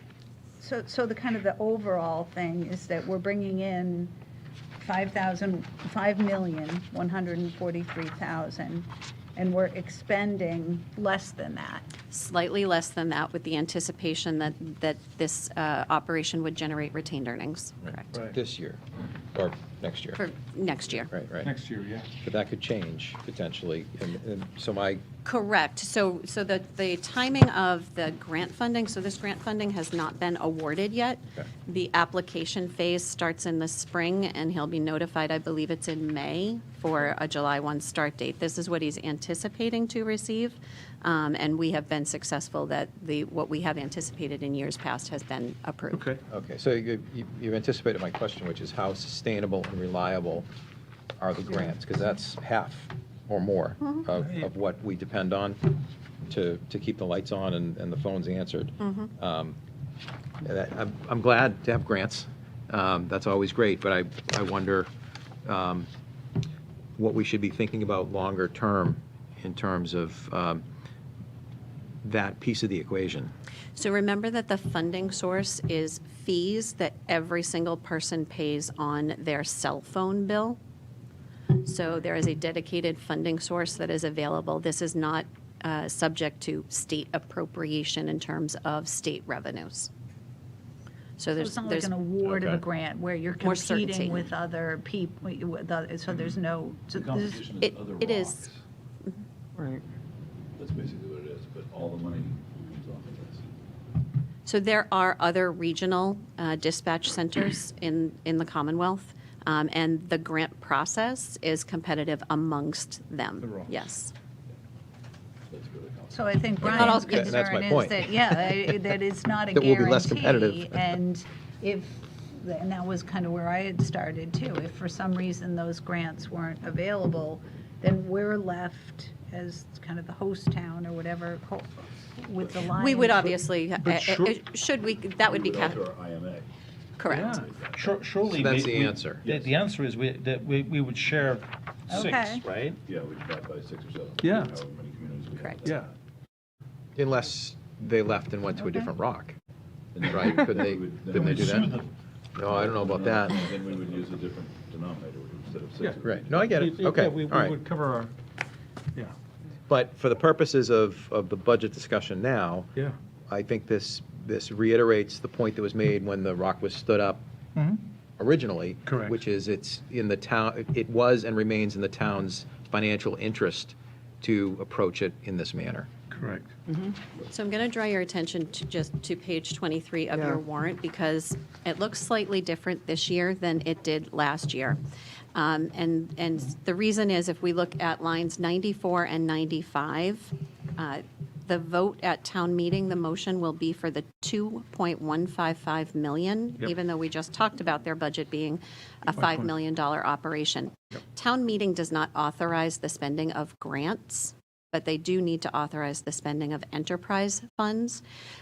However, the Department of Revenue requires that we disclose to the community the additional funding sources available to that operation. So that's why you'll see Yep. between line 95 and 96, there are no numbers, but I have included dollar values for the estimated grant funding that is to cover the salaries and expenses. Does that make sense? Yeah. It does, but why is it so different from the fiscal year '26 budget? So, because if you look at that blank space between 95 and 96, what happened in FY '26 is the grant funding was included in with the enterprise funding Yeah. in the motion, and Okay, what we're doing on a go-forward basis is separating and delineating the two. all right, that makes more sense to do it that way. Okay? Yep, thanks. Okay. So that's the rock, and Joe, I know that you would have added much more color, so I apologize. No, that's good. Yeah, makes sense. Thank you. You can watch that meeting from October 16th if you want to see him do it. And we all know where to find it now, so, Yep. okay, Fantastic. very helpful. All Mary, right, and thank so you. then the next one would be the water enterprise with Mr. Cloud. Do you want this back? Do we have a handout for that one too? It's, no, we have it in we have a It's in the packet, packet. right? We got a packet of lots of information. There's a ton of information in the packet. At Article 22. And we're still on page 23. Right, lines 96, 97, I lost it. et cetera. Ay, ay, All right, ay. Mr. Cloud, go right ahead. So I'll start out with the water operating budget, the salaries. There was a less than 1% increase, and that's due to contractual step raises already in place. Another item is I've requested another admin for the water office. Right now, I only have one to take all the calls. There's nobody to cover that position, and I can fill in to do everything that she needs to do. So I think it's very important to have a second trained admin in the office, especially with the uptick in all the calls from changing out the water meters and the quarterly billing, we've really gotten a lot busier trying to keep up with that. Mark, let me ask you, oh, Cindy, go ahead. No, was that included in your salaries there? Yes, Okay, thank you. it's So- 54,288. Do you anticipate the admin would do things other than handling phone calls? Yeah, she does a lot. She does all the billing. All right. Loads of I water. just want to make sure we're not throwing bodies at something that we could use technology or something else for. Like answering phones and handling Answering questions. phones, handling all the billing. We have to review the bills, make sure everything's correct before it's sent out. It's an awful lot of work. Yep. Yeah, Sorry here. about that, thanks. Just to add a little bit more context, the administrative staff in that office, in terms of the billing, what they're doing is they are receiving all of the meter reading devices. They have to download all of those meter reads for every single billing cycle, run all of the consumption analysis, make any corrections or adjustments, and all of that happens with the consumption data before it then gets moved into the billing system. Once it's in the billing system, they need to calculate the bills, analyze all of the exception reports, make all of those modifications. So there's an awful lot that goes into the billing and just preparing the billing before it's transmitted over to the collector's office. In addition to that, they also handle all of the final reads, so the scheduling of the final reads that we were talking about earlier, any meter swap outs, they prepare all of that information for those work orders for the staff to go out into the field. They also handle all of the customer inquiries. We have a lot of folks who are very pleased with the senior discount and come right in many times on their birthday to apply for the senior discount. Not kidding. And so they administer that part of the program. They also field any, customer issues or questions, but they also handle all of the accounts payable, paying all of the invoices, as well as preparing all of the payroll.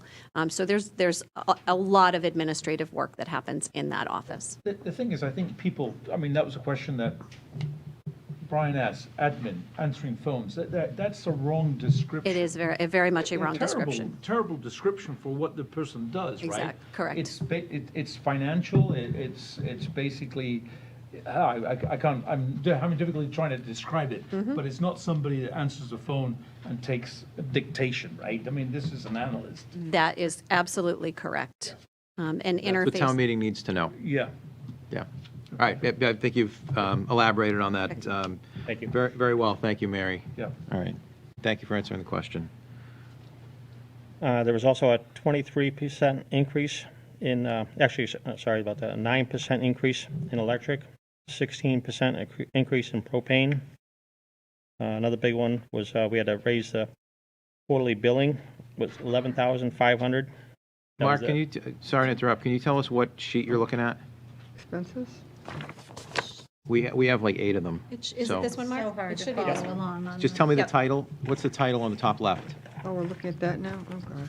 Water Department FY27 budget. Yeah, it's line, All right, great, because it came to us with sewer first.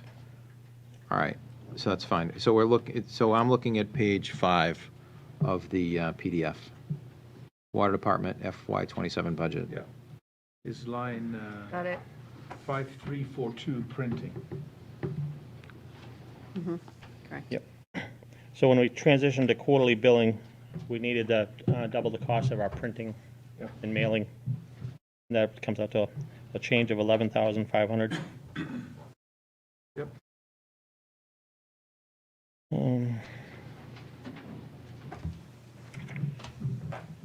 Okay. Guess those were the big ones. So the total change for the operating budget was 3.58%. And printing, just to be clear, that one is because we doubled the number of bills going out, Yes. when we right? Because now transitioned we went from, to quarterly, which is great for purposes of disincentivizing excessive water use, or at least that's the intent. But the quid pro quo for that is we've doubled our mailing and printing budget. Okay. That makes sense. Any other questions for Mr. Cloud? No. I will draw your attention on the budget to the debt section, Yes. and you will see that there has been a significant increase in principal and interest payments. Where are you, Mary? So on that, this is the first page of that water department budget that you were just looking Yep. at. Yeah. If you keep scrolling down, it is, the account numbers begin 610-710. This section right here. You all Yeah. have that? Sorry, Bird Street water tank? That is correct. Oh, yeah, I see that. So remember that the 710? water department has incurred debt over the years for various projects. And we also know that the new DPW facility that is being constructed, that the Water Enterprise Fund is paying 20% of the debt service associated with that project. So you will see that this debt service budget has increased significantly with the addition of the new debt that was issued for the DPW facility. Right, yeah, 58,681, right? New, 500, DPW? right here, 555,000. It's about halfway down on the right. 555,779. Correct. Okay, there's a DPW facilities, 13.8 million, 20%, September 2025, 58,000, okay. Okay, got it. Yep, all right, thank you. Okay. Anything else to point out, Mary? on this? And one last thing, yeah. Yeah, if go you- ahead. So scrolling down, I'm assuming that you still, if you scroll down on whatever sheet you're looking at, Uh-huh. down here, I've included some additional information. So you were talking a moment ago about the impact of our new rates on the operation. And while we still have not yet had enough quarters to analyze, what I did include for you is an analysis of our collections on water bills for FY '23, '24, '25, and '26 in this chart right here. And you will see that for quarters 1 and 2, over the same, well, I'll just do it this way. If you look at the total column, to date for FY '26, 6 months into the year, we have collected $2.7 million, which if that's for a 6-month period, it's not evenly translatable to the other 6 months of the year because it's seasonal, but we know that that does not include the summertime consumption, which is when we see the spike. So what we anticipate is that we will be collecting much more than we had in the previous years. Does that make sense? You can see that on that chart there. Okay. Okay? Okay, that's it.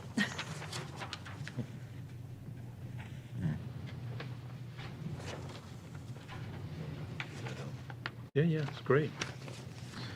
All right. Any questions of Mary or Mark? All right.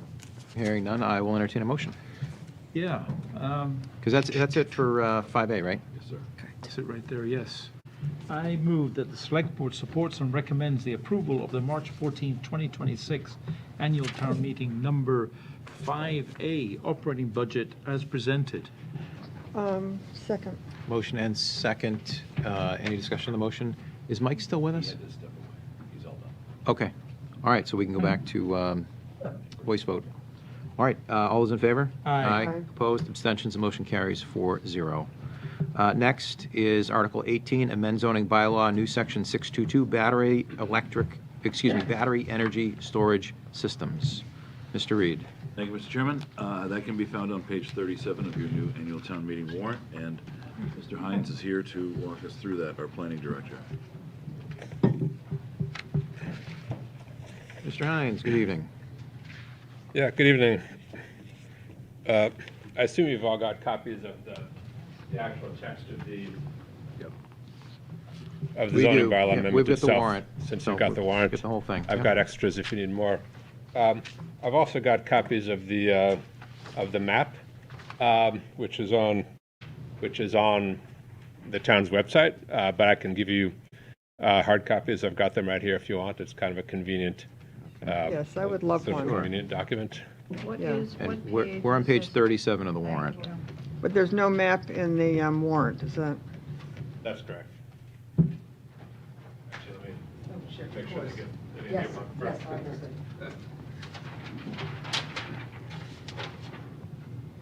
Thank you. I'm assuming that the planning board voted unanimously in support of this article, is that correct? It's going to be actually next Monday. They're Next gonna Monday, try to finalize the hearing. So they haven't voted on this yet. but No, it's been We're discussed. trying to get a vote It's from, been discussed pretty extensively. Not officially voted on it seems a little bit out of order to vote on an article sponsored by the planning board in which they have not yet voted. yet. So the intention was to do it this past last Monday? Yes. But then there was a little bit of snow that obviously. And that's why it's here, because we just rolled everything from one agenda into the next. But I'll tell you what, that's a great point, and you're right, because it is customary to hear from the planning board first. You can hear his presentation, and then if you're more comfortable waiting until you find out what the planning board does, you can simply vote this the morning of town meeting or at a later meeting. Yeah, I wouldn't feel comfortable voting before they did. I totally understand that. Okay, well, why don't we still hear it, because we have Matthew here, and we also have Mr. Lampert and his written remarks, so we can at least proceed, but we can hold off on the vote, maybe, that's a good point. Matthew, go right ahead. Yeah, so I don't have any, we're still working on sort of a slide presentation, I think, for a town meeting. So I don't have any sort of slide presentation to show you. But I can I can certainly discuss sort of the bylaw a little bit briefly. I think I've discussed it with you kind of briefly a few Why months don't ago. you start by telling us why we're doing this? I think we all know, but just to start at a Yeah. high level, Yeah. why is the town even looking at a best zoning in Duxbury at all? Because we know this is not something that we want to invite in town. Yeah. So as you all probably all know better than I, there was the proposed, or at least as I understand, a lot of it was before I came here, but there was the proposed BEST project. I think it was off West Street, I believe, in town. Yep. And of course that, kind of stimulated a lot of opposition among some of the neighbors, and also I think more broadly in the town as well. We all saw the signs on people's front yards and so forth. My understanding is that the was originally denied, then it went to litigation. My understanding, you can correct me if I'm wrong, but that the town essentially lost that litigation at a certain level at least. Appeal could have been a different story. And so, again, this is just, I'm not town council, but my understanding is that kind of the result of that was that it appears as though at this point, we can't, just because our current zoning bylaws don't allow it, what the court ruled is that we still sort of can't prohibit it completely. And there are new regulations that back that up as well, right? New regulations in Massachusetts.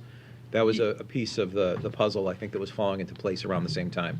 Yeah, it's partly a question of how the judge interpreted those regulations as well. I've skimmed through the judge's ruling.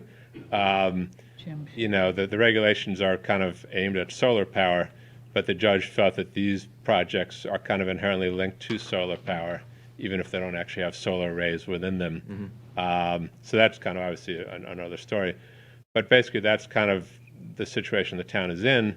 And so as far as the impetus for this particular zoning bylaw, a bunch of the town residents, having sort of learned all about this through the process, came forth and said, what can we do about this? Or, let's try to amend our zoning bylaws to kind of better regulate this situation in the future, so that at least we're not sort of totally vulnerable to these projects. I guess just really also to quickly, before I forget, just kind of step back at look at the big picture. The state is also, putting forth these new regulations, which I guess come from a new state law, and so they're putting in the rules and so forth, procedures through CMR, which are going to be applicable to basically all types of renewable energy projects. Whether it's solar or battery energy or wind, or I think anaerobic, a few other kind of exotic ones, which are going to basically kind of impose some general standards among every local government in Massachusetts, where you can still, your zoning bylaws and your other rules, especially your environmental rules, will still be applicable, but there'll kind of be a new system where I think they call it a consolidated permit, a consolidated process, and towns will have 12, at least in theory, towns will have 12 months to make a decision on these projects. So that's also coming down the pipeline fairly soon. I've been in some of the kind of virtual meetings about that. I can't claim to be an expert about it, but I've learned a little bit about it. So that's not really relevant to the zoning bylaw, but it's something I think that's worth kind of being aware of. So Fernando? for the specifics of the zoning bylaw, Matt, hold on just a second. Yeah, Fernando sure. has a Sorry. question. Maybe, I'm just trying to figure out all these green bits, right? But a lot of them are in residential compatibility districts, right? So is there a minimum requirement of how much land we must? I thought when we step back, I thought the objective of this bylaw was actually a bit similar to the MBTA. In essence, it's paper compliance, right? We're citing all these we're citing these locations whereby nobody in their right mind, from a business perspective, would cite a best because it's too far away from a main line for them to connect, right?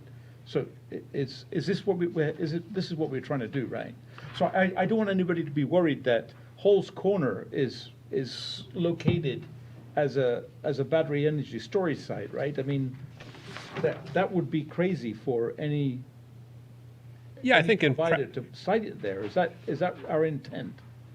well, I guess there are two answers to that. So yeah, in practice, it seems highly unlikely any developer would try to put one of these projects in Hall's Corner or a similar sort of dense commercial node.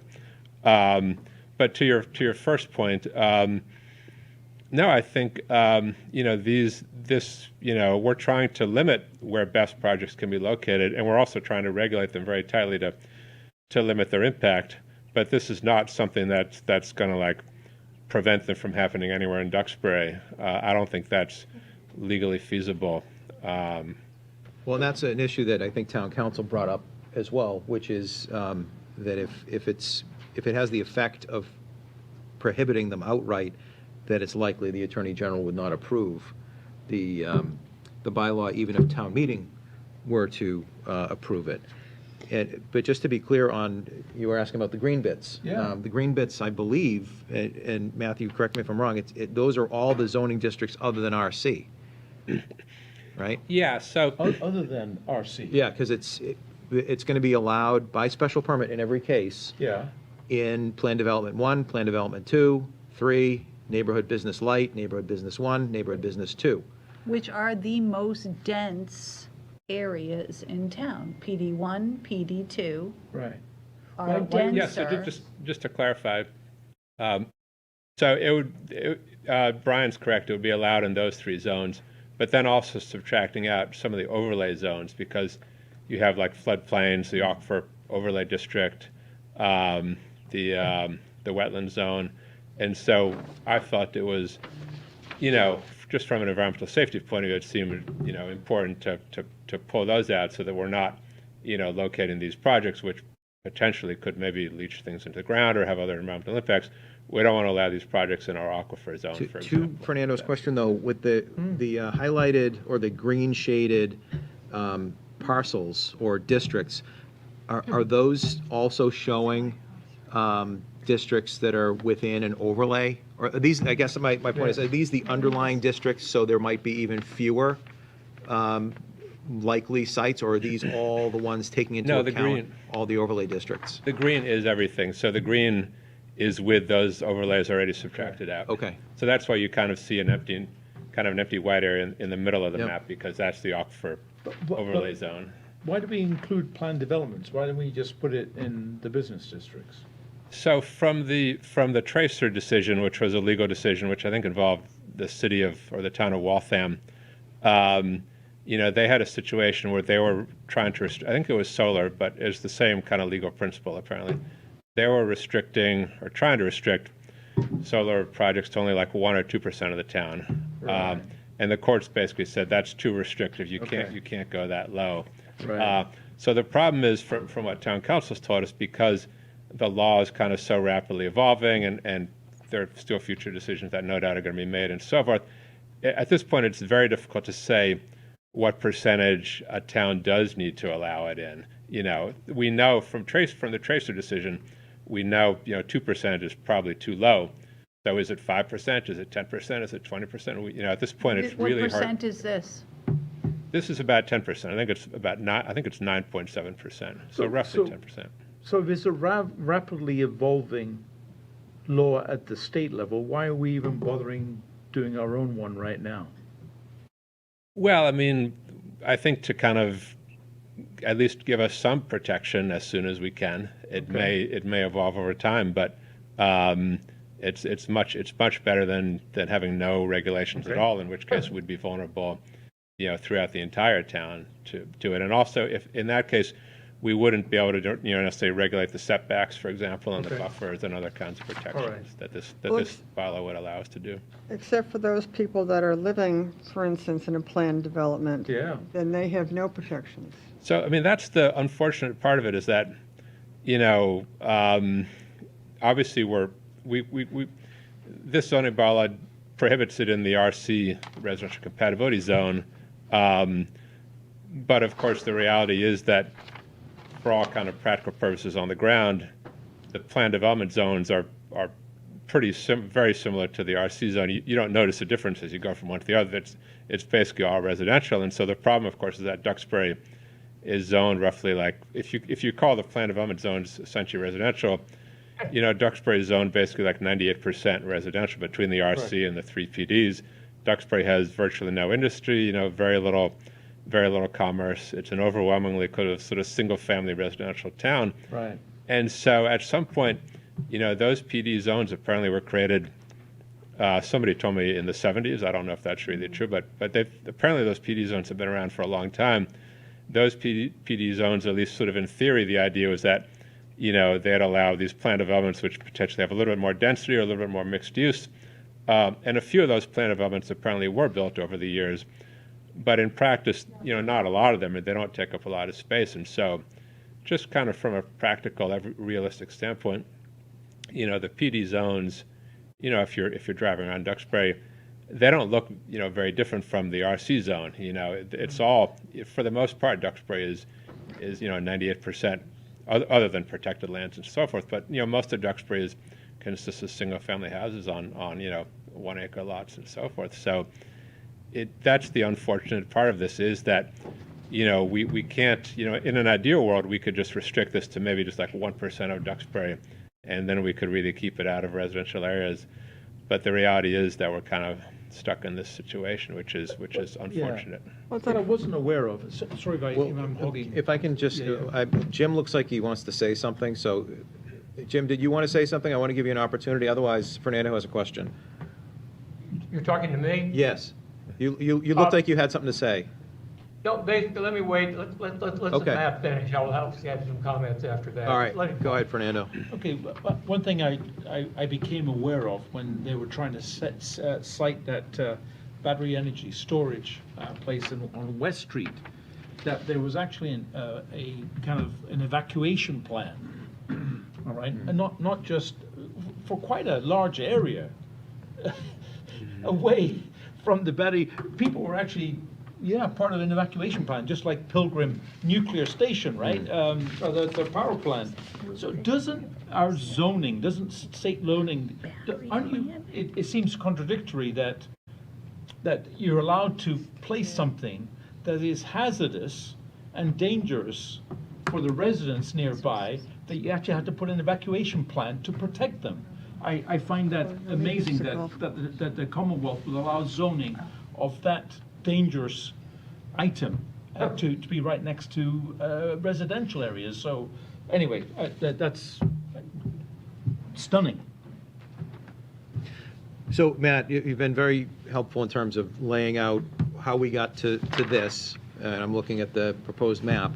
Can you explain a little bit about how the planning board approached, and this goes right to Fernando's point, citing these? So in other words, you can't just go pull a building permit and as of right put in a BES. There's a process that the planning board went through in drafting this proposed bylaw. Can you walk us through a little bit of that so we have a better understanding as to if a property owner, now by the way, a property owner on one of these green lots first has to say, I want a BES. And then the process needs to go forward according to the proposed bylaw. So that would be, as I understand, it's a special permit process that would go before the planning board. But maybe, Matthew, if you can take us through a little bit more of the mechanics of if there were to be an application at some point, how it would go through the administrative process. Yeah, so it'd be a special permit application, which is usually sort of a slightly higher standard than a normal, say, site plan approval application. But it's still roughly a similar process where, I guess with a special permit, they would need the approval, the vote of 5 planning board members instead of 4. A special permit gives the board a bit more kind of discretion, ability to use its own discretion to make decisions.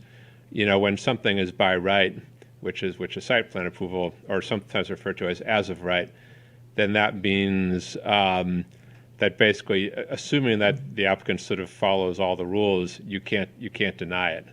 Now, in reality, sometimes there are some nuances there, but that's the legal principle. With special permit, a planning board, or sometimes a ZBA, but in this case, a planning board, does have more discretion to sort of look at what's in the best interest of the town and look more at some of the nuances and stuff and make a decision. So that's kind of where special permit comes in. But that doesn't mean, or at least my understanding is that doesn't mean that a board can just flatly deny it just because maybe the planning board is just sort of opposed to these kinds of projects. What are some of the guardrails that the planning board's going to look at in evaluating the special permit? I think primarily the things that are in the text here. So, for example, something like setback, for example, is pretty easy to use because it's defined quite precisely in the text there. 200 feet if it's next to residential, 100 feet otherwise. Noise is also defined pretty tightly in the text. We actually went through a few iterations to make the noise restrictions sort of tighter and more restrictive. Possibly if it's perhaps if it's in a high density area, maybe kind of to Fernando's point, you could say, okay, what are the hazards for explosions or other kinds of leaks that endanger the public? Perhaps kind of environmental factors if you're worried about, this might be more for Conservation Commission, but maybe certain environmental factors if there's a legitimate concern about pollution or maybe chemicals leaching into the ground or that sort of thing. I think also just visibility. Nobody, these projects, you can see lots of images on the web. These projects generally kind of have sort of an industrial looking appearance. So we want to make sure there has sort of visual buffers. Sometimes they're usually not very high, but sometimes there might be a few little towers, or the connection to the power lines could go up, maybe 20, 30 feet. So sometimes you want to sort of try to create a visual, whether it's trees or other kinds of visual buffers, or you want to prevent it maybe from being in a place where it's sort of highly visible. So the planning board in this scenario would be the special permit granting authority. There would be a process in place. Has town council vetted this? Because if this isn't the example of spot zoning, I don't know what is, which clearly is not done in Massachusetts. So how is this not spot zoning? I don't think it's spot zoning because we're identifying existing zoning districts. We're not benefiting a particular lot for less compliance than surrounding lots. I think that's defensible. I'd be comfortable with that. I hear what you're saying, though. But spot zoning is typically when you're in the middle of, say, residential, and you pick out 1 or 2 lots to say, now this is going to be business. But that is exactly what they did. This isn't a whole district that is allowed for this. They've subtracted out that district that's also within the APOD, I believe you said. Yeah. So I'm not sure I agree with you. They're saying everything that's not RC. Yeah, I'm pretty sure this is not spot zoning. I don't see. Town council has vetted this, and she certainly did. Pretty spotty. It's definitely spotty. I agree. It's spotty for spotty. sure. Yes, I agree. It certainly has a spotty look to it. Yeah. But no, I don't think it's spot zoning. But I think, to your point, Amy, though, I think council did have some concern with the legality of it from the, when it goes to the Attorney General, because ultimately, as a zoning bylaw, well, like anything else, the Attorney General has to pass upon it. And my understanding is, much like MBTA that we went through, the AG's office is going to be looking at the best compliance with a pretty careful review, looking for opportunities to kick it out. I think that's a fair statement, yeah. I appreciate that. I appreciate the approach similar to MBTA, where you're trying to plan for something in the least likely spot because you really don't want these things. Right. So I understand that approach. I just believe that this approach, putting these things or zoning for these in areas that are likely to be the most dense, I think it's going to not move from town meeting to the AG. But, you know, that's my... Yeah, just to speak to that really quickly, I mean, I definitely hear what you're saying. It's a difficult issue, and we did get a few members of the public who kind of came to us and said, you know, we don't want you shouldn't be allowing this in commercial zones for obvious reasons, they're denser. But on the other hand, one of the feedback we got in the beginning was definitely that people, don't want this in residential zones, and they don't want it in the more sort of natural, low density, the more sort of environmentally sensitive or kind of natural wooded areas of the town. And so anywhere, that's the problem. Yeah, exactly. Yeah. So kind of there's definitely no ideal solution, but that was kind of originally at the beginning kind of the logic of why we said, okay, let's do the PDs and not the RCs. But it's definitely, I wouldn't blame. I'm sure some of the people who live in the PD zones will be unhappy with this, and I couldn't blame them because it is. Well, it's so that's difficult. me. So I live in a PD zone. Just a touch, I can imagine them turning up to town meeting, right? Yeah, I mean, that's, Yeah, well, I live in a PD zone, and Yeah. I'm looking, it's, somehow or other, my lot has been cut in half, so half of it's open to a best and the other half isn't. And across the street is the Ashdod Cemetery, which is also now going to be a best location. I mean, and I think where would it go? And I don't, it's sort of like the, I'm actually trying to stay out of the discussion a little bit because I feel very much like I'm, one of those people that are going to be really unhappy. And I think the difficult. having trouble understanding the process, why, certain neighborhoods were picked out. I think the difficult thing, and I definitely hear what you're saying, the really difficult thing is that, again, going by that logic of the Tracer, judicial decision, which says that, 1 or 2% is not enough, we have to use some criteria to choose. If we say, okay, we need to go to, say, about 10% or 8%, we have to use some criteria to choose that. Mm-hmm. And in an ideal world, if only Duxbury had like a nice big industrial zone, we could say, okay, we're gonna put it there. That's our 10%, and we're done. But unfortunately, Duxbury doesn't. Again, Duxbury is zoned 98% residential, though of course in reality there's a lot of protected space and so forth. And so we're stuck with that quandary where no matter how we choose that 10%, it is going to sort of unfairly impact a sizable number of people who live in those areas. So I definitely hear what you're saying. It's an unfortunate situation. I want to actually just go back really quickly. Well, before you do that, I just want to add to something you just said, which is somebody's obviously going to be disappointed, but that's why I asked you about what are the guardrails and the protections, because just because it's a green color on this map doesn't necessarily mean that a BESS can simply just be dropped in there.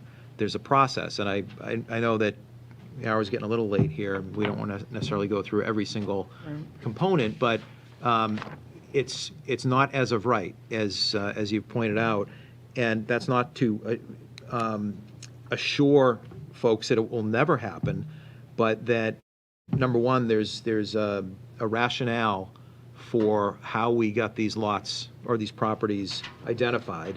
And number two, that there's some level of protection, and I think what the AG is going to say, it's too much protection, and that's where we're probably going to run afoul of something where we know the state, last 5 years, has been pushing down more edicts from Beacon Hill because they feel that the burbs are being too restrictive in what we're allowing. So they're necessarily saying, yeah, you got to put it somewhere even though you don't like it. Yeah. And this is the planning board's attempt to address that, just to kind of set the table as to why we're doing this at all. But go ahead with your point that you were going to bring up. Oh, yeah, I just wanted to mention this quickly. So the basis of this bylaw originally comes from the zoning bylaw amendment regulating best that I think it's the town of West Newbury, I believe. It's basically another town in Massachusetts, which apparently they passed the zoning bylaw. It was approved maybe 6 months ago or so by the Attorney General, so that sort of gives it some validity. And so that was kind of the template or the basis for this, which was provided to us by Town Council. Obviously, That's helpful. I didn't know it was based upon another municipality's model Now, that had already been we did approved. modify it, pretty significantly in some respects. We added in, of course, the which zones it would be allowed and prohibited in, but also, we increased the size of the setbacks and various. We put in a lot of noise restrictions and stuff to try to sort of put further limits on it. But still, that is the basis for it. So this town passed a bylaw where they're allowed in their town best in residential areas. So it appears to me, I could be misunderstanding it, but from looking at the West Newbury bylaw from that original text, it appears as though they allowed BESS everywhere in the town. Now, I could be misunderstanding it. Maybe I'm overlooking. Presumably there's still floodplains and AG's fine with that. wetlands and all kinds of stuff. So I might be misunderstanding it, but at least from what I saw, I didn't see any prohibitions. I could have been missing something. Okay, Yeah. all right. I'm glad we don't live there. Other questions from the board? We have a question from the audience. Yes. Actually, just. Let's just hear a quick question, go right ahead, and then we'll continue. If you can just introduce yourself for the folks at home. Good evening, Stan Wheatley, 1548 Tremont Street. It's not my main reason for being here tonight, but it has been brought to my attention that what I know as the GEOSO parcel across Tremont Street from where we live, part of that is a PD too. So this is sort of on my radar. And the point that I wanted to make is that even though it seems unlikely that any of these battery farms are going to be built, I think we might be creating a situation where we're going to get a new version of 40B. You're going to have developers coming in and they're going to say, if you don't let me build 20 McMansions on a 10-acre cul-de-sac, I'm going to throw up a battery farm. So, we have that to look forward to here. If we start including it in residential areas, not all these PDs are developed. The GEOSO property, for a long litany of reasons, is still undeveloped, it's very easy to foresee him coming in. Well, it's not him anymore; it's next generation. It's very easy to see them coming in and using this as a cudgel to get more than they're entitled to of right on a residential subdivision. I guess It's a good point. Yeah. Thank you. it depends on what the, profitability is of these, I would imagine, huge. Yeah. Before Matt continues, are there questions based on what he said so far? Yeah, it's because I don't understand the business case for building a BESS and what's required for BESS to be profitable. And so I think we need to try and figure that out, right? To be able to articulate that all these green areas, there's no way they're going to build a BESS in there because it just doesn't make business sense. That's what I'm, I suppose, trying to understand, right? Do you need to be within a certain distance of a main transmission line? Basically, to build one where where the gentleman was talking about there, I don't know how many miles away from a transmission line, and therefore they have to lay cable, and again, that's what's going through my mind there. What is the best business case that would drive people to come to Duxbury and Right. build I and think build for our build a role, unit? this I don't is- know. This is difficult because we're being asked to recommend to Yeah. town meeting I know. to approve something. I don't know how I could ever, Prove it. recommend to my fellow residents to approve this. I mean, it's terribly detrimental to some folks and not so much to others, but as a community, we're all in this together, but geez, I wouldn't want to be a green spot. Thanks, Amy. I mean, typically I love green. You too. Now, come on. I wouldn't want to be Cindy. Yeah, what Good, Cindy. thanks. Yeah, it was fine until about a half hour ago. No, I think what Fernando just said something that sort of makes sense is that do any of these spots make sense for the people that would put up best storage? Maybe that's too many, You're right. a best plant or whatever. That's- Because, when it was on West Street, that was close to Route 3. Right. And there's very little here close to Route 3. The hinterlands of Duxbury where, a lot of that green is and where I happen to live. There's a lot of green out there, but, is that any place that they would want to put something like that? And I don't know. I mean, it just, Well, do I we mean, know? maybe, just finish, maybe it's one of those things that would go to the Attorney General, and the Attorney General would say, this doesn't make any sense. I know. But it's not making any sense to me either. So I'm sort of with Amy. I feel like I appreciate all the effort that the planning board and Matt have gone through to try to put this together, because it's, an almost impossible task. But it doesn't, I can't make any sense out of it, how it would actually work. Do we know what made the West Street property attractive in the first place when the prior? We don't. Because there were no, it's not like it was next to a transmission Wasn't it? It was site, essentially, right? It was, sort of near something. I just remember being Yeah. dropped on us, wasn't it? because that goes to Fernando's point, which Yeah. is, what is the business case for any of these properties? So what was the business case in that I know. situation, and does it apply here? Property owner was going to receive a lease payment. No, I get that, I get that, but for the developer, Was it near developer, something? Was like- it near a transmission line? It was near Route 3, so maybe they thought that, Yeah, I think it was near Property the that- transmission line along Route 3, I which think is there not, is a transmission. which is Okay. maybe not a major transmission line, but I guess somewhat, It's a I mean, It was near All a right. transmission line. So there's There a we go. line there. There's a line there. yeah. okay. Does- So does- we'd want to know where the lines are, I would imagine, on Exactly. this plan. well. Yeah, and so I mean, just looking from Google Maps, the really big transmission line through Duxbury, it does cut, it kind of cuts close to some of these green spots. Right. It also goes through a lot of white areas as well.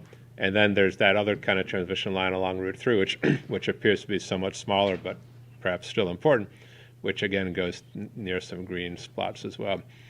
I think also, it's really, with these things, it's really hard to anticipate because, of course, none of us are best developers, to anticipate sort of all of the factors that these developers kind of keep in mind, or all the things they may be, that their spreadsheets may be telling them are profitable or not.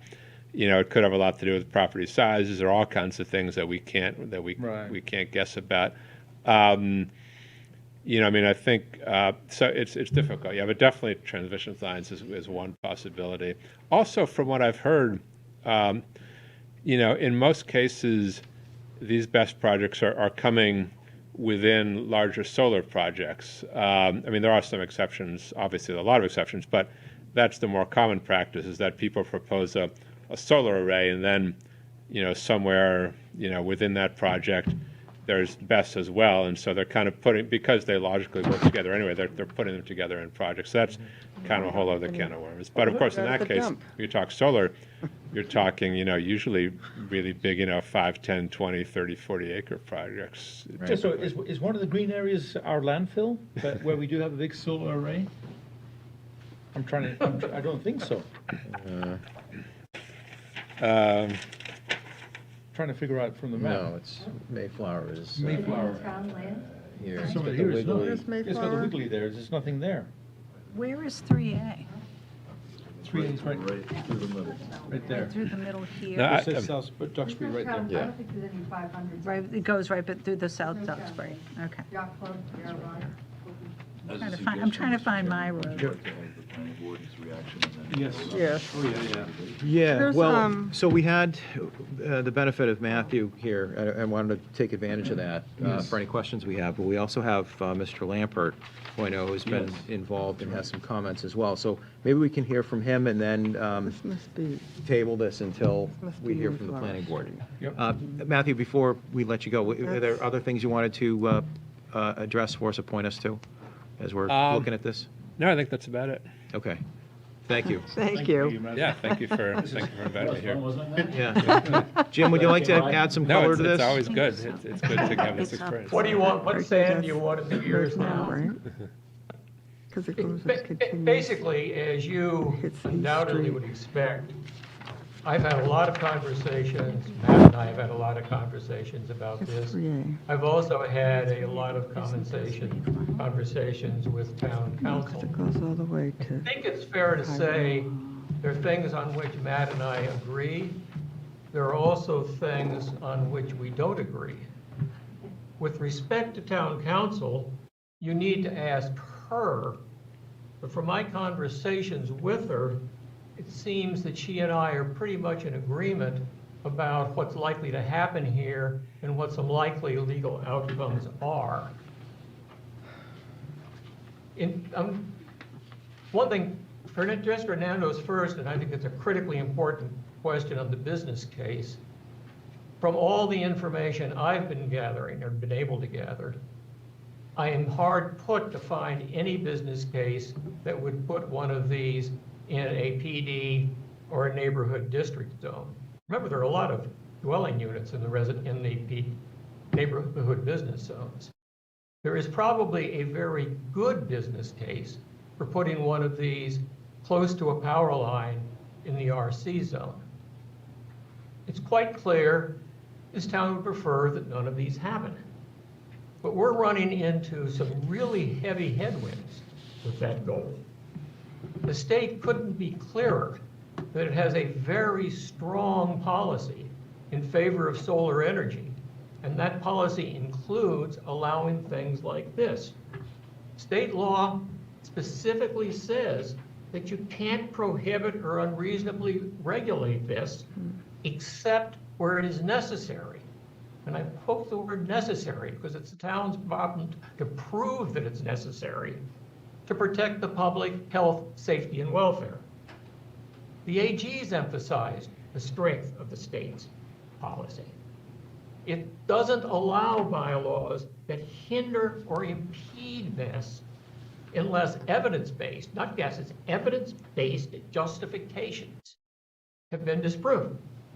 It's rejected a number of proposed bylaws where either no viable site exists or the requirements the bylaw sought to impose, frankly, aren't realistically and can't realistically be met, at least not consistent with any rational business presentation.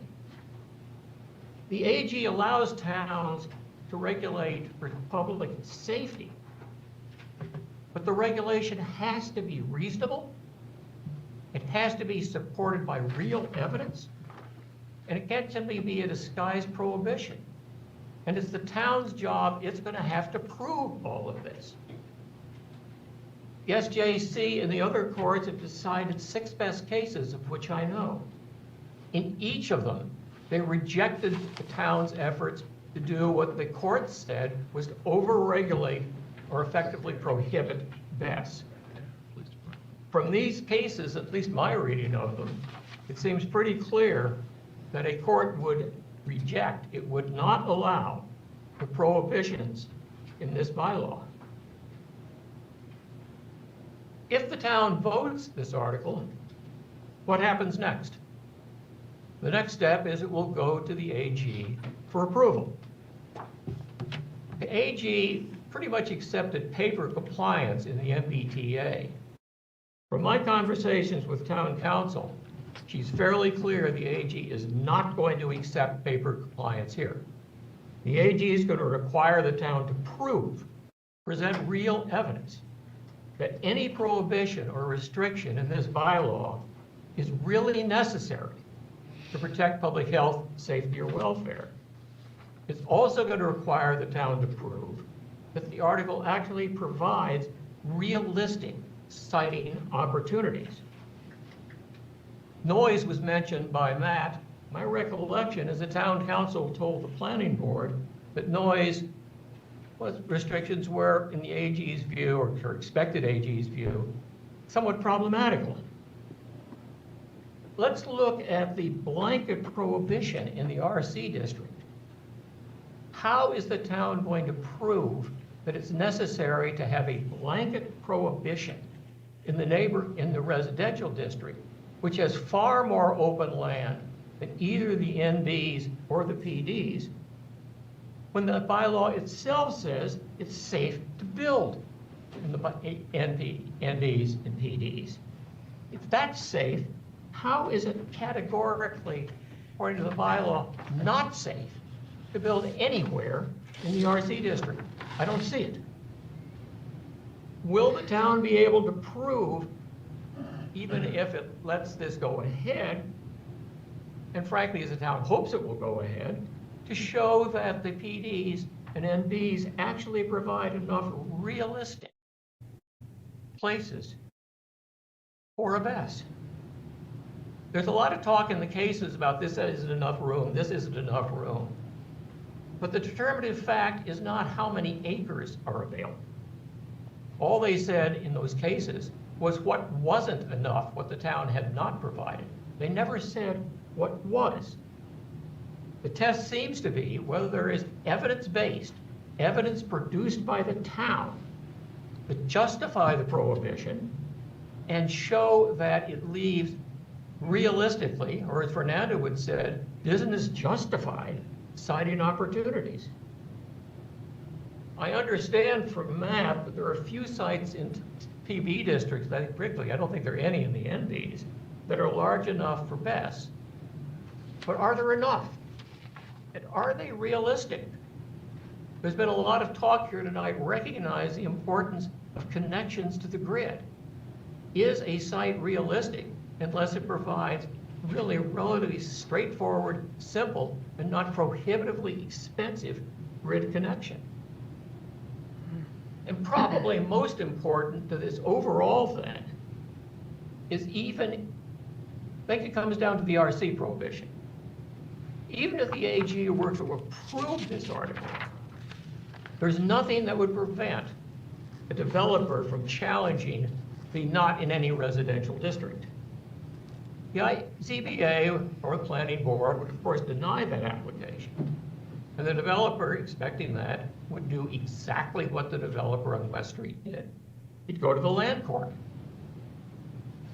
Unless the town can prove, and I don't see any rational way in which it can, considering it says it's safe to build in NBs and PDs, unless the town can prove that the public welfare, health, and safety prohibit building anywhere in the RC district, but permit it in the PDs and NBs, we're going to lose that, just the way we lost the West case.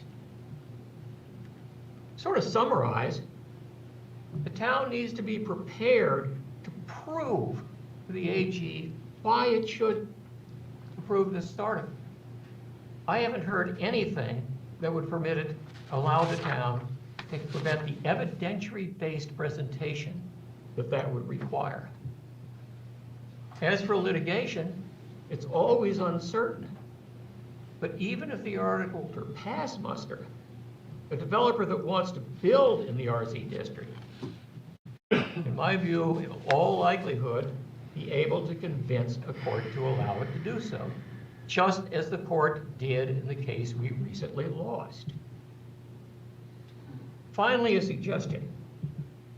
Matt mentioned that the town of what they had been in West Newbury basically allowed anywhere in town, obviously subject to what it thought were the conditions that would make it safe anywhere in town. It would be very possible, not difficult, to rewrite this bylaw to do essentially the same thing. Rather than focusing on PDs and NBs, which are not realistic, let's focus on the whole town and say, you know, we can allow these anywhere in town, subject to the same safety and other considerations that we're going to propose for the NBs and PDs. They've got to be large parcels. They've got to be set back significantly. They all need to provide what a business plan would require to make them realistic. An article written that way, apparently the way West Newbury is written, should survive challenges by either the AGO or prospective developer. In my view, this article is simply not ready for prime time. It should be indefinitely postponed, and we should go back to the drawing board and come up with an article that might work, might pass muster, and might really give us a far better chance of accomplishing what the town wants to accomplish. Thank you, Jim. Let me ask Matt or Jim, to the extent you know, in the event the town doesn't proceed with the bylaw, what is our exposure in terms of applicants Yes. or applications for a BES? Is that now open season for the entire town? Yeah, I think the answer yes is the Duxbury case that we just lost would tell you. Yeah, so I think the Open answer now. is basically yes, we're very much exposed. You know, we'd still be able to enforce our sort of environmental regulations through Concom and so forth, and obviously, you know, NFPA and all kinds of fire protection. But as far as land use goes, as far as zoning goes, obviously currently our zoning bylaws, you know, do not allow battery energy storage anywhere except perhaps if you interpret it as being part of solar, I don't know. The But cases are fairly Well, let's- clear that it's part of solar. There's no question on that. Yeah. Go ahead. But Over again, it's clear. that it's Jim, part hold of on. Matt's speaking. Go ahead, Matt.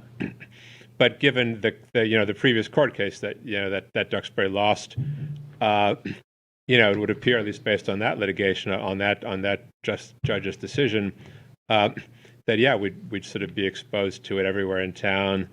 I mean, maybe we could make an argument to prevent it from floodplains and aquifer protection overlay districts, perhaps, but for the most part, we'd really be exposed everywhere in town.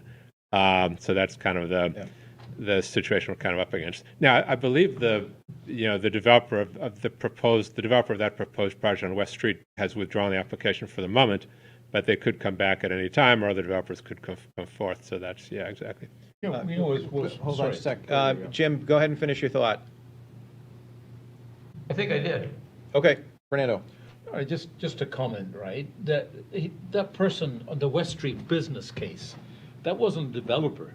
That was a flipper, right? Remember, True, yes, yeah. they weren't gonna. They were basically promising that this thing would operate safely. They were standing up there and saying basically all the safety cases for it. But what their plan was to go ahead and permit it and find And then somebody else to find come and somebody else, operate it. yeah. And they were going to head off just like the person who didn't Right. pay his water bill. They're going to head out of town, and there's nobody to come after him, right? So this whole thing is just really frustrating. It is frustrating. I do think that a lot of what Jim was just saying makes a lot of sense, and maybe the approach, and again, we can wait to see what the planning board comes back with. Yes. They are driving this bus. I implore people to get involved with the planning board, run for the planning board. It's an important role in the future of our town, and you know, with additional special permit granting authority, they play a big role.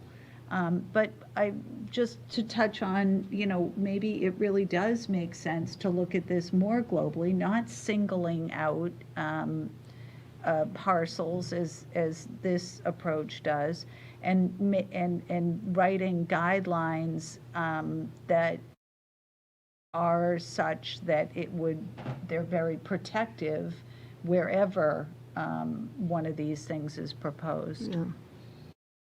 Like Yep. Jim was suggesting. Yeah, Cindy, I think you had a point. Yeah, no, I would agree that I think the guidelines for what needs to be in place in order to put one of these facilities is sort of what's important, the most important thing. And for me, I guess I would want to find out again, what sorts of locations are they looking for? Yeah. I think, I just have a couple comments on this. Jim, as always, you have very salient legal arguments, and I agree with you in terms of the approach. I want to be a little more pragmatic, though, in terms of what town meeting ought to do, and I know we're not going to vote tonight, but I do have a real concern about the town having no protection at all. Right. So my preference, and this is just my own perspective from looking at land use issues for decades, is that I'd rather have something in place that's imperfect to at least make us less of an attractive target for these sorts of things while we undertake the additional work to address exactly what Jim said in terms of baking the other half of the loaf, so to speak. So my preference would be not to IP it, but to go forward with something that's not quite what we need it to be, but it gives us something in the way of a shield. At the very least, it's going to tie somebody up in litigation. It's going to require the AG is probably going to tell us to do a do-over anyway. So perhaps that will give us an opportunity to tighten this up. But I just want to balance the potential harms here of saying, well, if we IP it and don't do anything at all, because this isn't necessarily the right approach, depending on your perspective, then we're sort of going commando, so to speak, and anybody can come in and pull a permit like they did last time. And I'm concerned about that. We've seen that movie. Yep. And it didn't end well. I mean, it ended well in terms of it didn't happen, but that was because the neighborhood mobilized, to their credit. We engaged in litigation, and ultimately it didn't go forward. But that was not a preordained outcome. And it could, to your point, Matthew, earlier, they did reserve their rights to come back in the future. So I want to make sure that we've got some level of protection rather than nothing at all, with an opportunity to maybe come at it again with something that's more powerful. Yep. Can I make a comment? Go ahead, Jim. Basically, I think our real exposure here is not something in an NB or a planned development district. Our exposure here is someone who's going to come in and want to build in the RC district, and in my judgment, is going to be able to do so because, particularly having allowed this type of thing subject to the NB, et cetera, protections there, I don't see how the town can make a rational argument that it can not permit it anywhere in the residential compatibility. I agree with you, Jim. Let me just jump in for a sec. I agree with you. My point being is that we will at least have an opportunity to delay a project through that process rather than IP it and just wave the white flag at the outset. I don't disagree. I think frankly AG isn't going to. starting point is what will town meeting vote for? Yeah. For sure. And I have some real questions on that one, whether it'll vote for anything. But I think town meeting needs to What's the understand. AG going to come back with, Yeah. which undoubtedly, or might, forget about undoubtedly, give town meeting a little impetus to look at it a little harder and come up with something that might work far better. But we would have to do that in the context of a special or the next annual. Yeah, but we So I guess- have those. So Yeah, but you're not going to solve this tonight at this town meeting anyway. I guess just two things to mention. First, I do agree with Brian's logic that I think makes sense to go forward with this. And so at least, however imperfect it may be seen by some people, it gives us at least some protection, then we can improve it over time as we learn more, as people want to improve it. But, it seems like to pass this would be better than to have no kind of protections and regulations at all. And then I think as far as this whole issue, like the RC zone and so forth, I guess I do kind of respectfully feel that, I don't think that's a problem so much. I mean, the issue of the percentage and how much of the town we're allowing it could be a problem. I mean, it's possible the AG could come back and say, you should allow it in at least 40% of the town or 30%. So that certainly could be a problem. But as far as different zones, I think the town is certainly within its rights to say we're going to allow it in a certain zone and not allow it somewhere else, just because that's how we feel. And I don't think we have to. I don't think the town has to prove that somehow like it's more dangerous in the RC zone, or that there's some rational nexus for why it shouldn't be an RC as opposed to PD. That's again, I can't speak as town council, obviously, but from my years of experience as a planner, I don't think that's the way zoning normally works.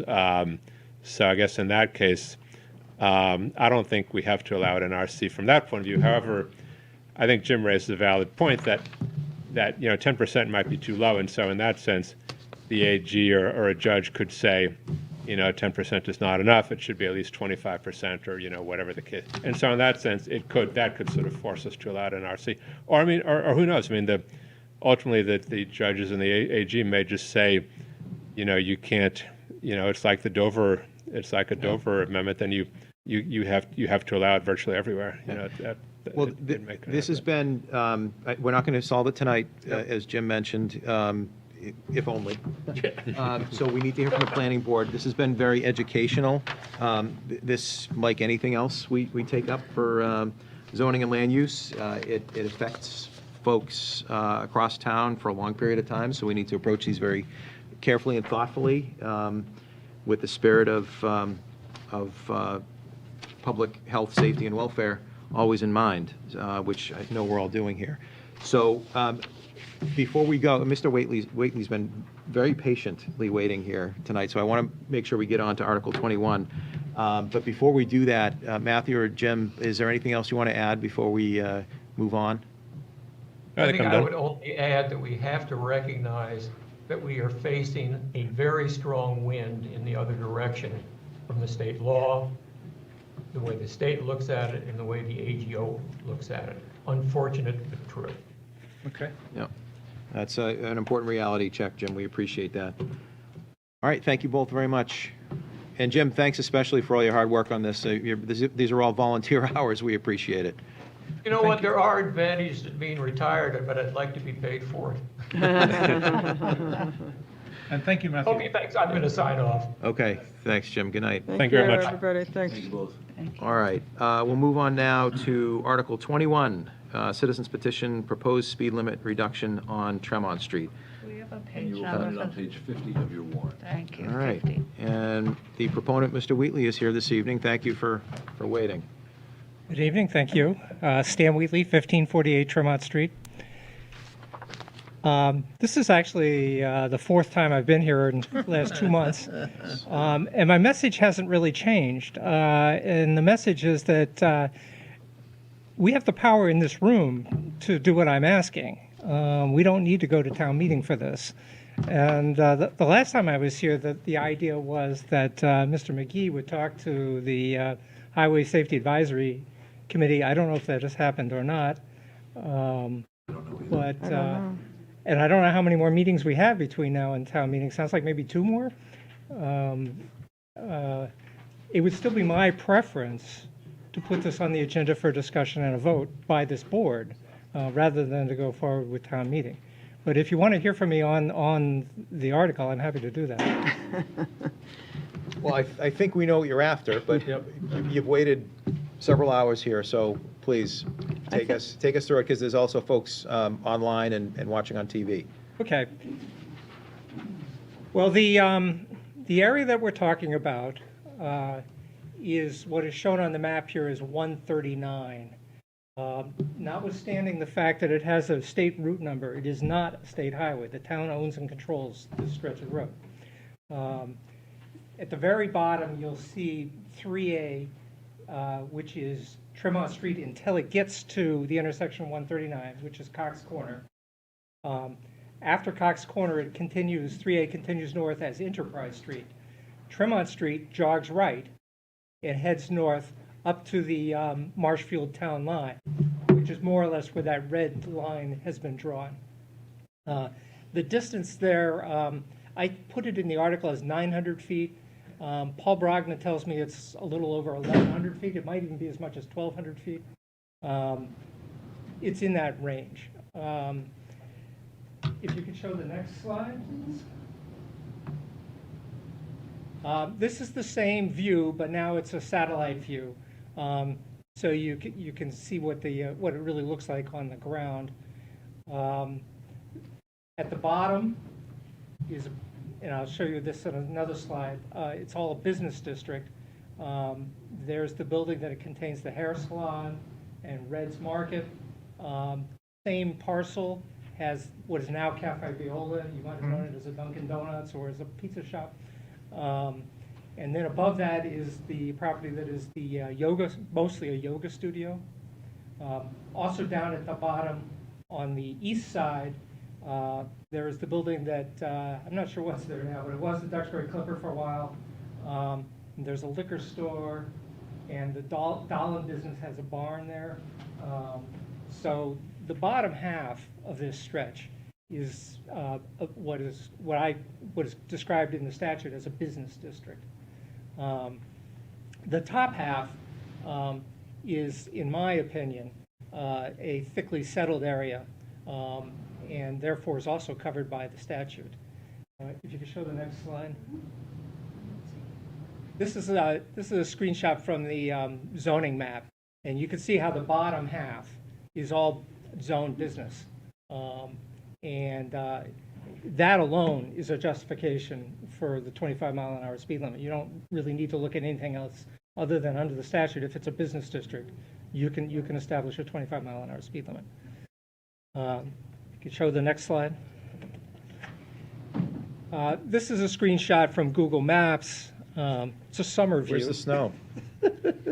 Doesn't look like that right now. But the real point of this slide is just to show you how narrow this street is. I think this street is unique in town in that this is the second or third busiest road in town. And it's only 20 feet wide. There are no shoulders. There's no sidewalks. It's Duxbury. There's no sidewalks. There's no shoulders. This is looking southward towards Cox Corner. I've just, one of the things that started me down this road was all the beach projects and the seawall projects. If you can imagine an 80,000-pound tractor trailer barreling through that gap at 45 miles an hour, it happened hundreds of times a day when those projects are going on. It's just so unsafe that, to me, it's mind-boggling. The road is only 20 feet wide. That's a subdivision street under our bylaws. This, based on use, would be considered a primary road, but it barely qualifies as a subdivision street. And it's just because, it's historical. I think I mentioned this the last time. This road was laid out by the Wampanoags. It's gotten a little wider, but nowhere near wide enough to handle the volume that it sees now. Again, this is the second or third busiest road in town. The speed limits, people are just not obeying the speed limit. It's currently posted at 30 miles an hour. Typically people see that and say, oh, well, I can get away with 40. And so we're seeing, routinely people are doing 40 miles an hour there. And many people go more than that.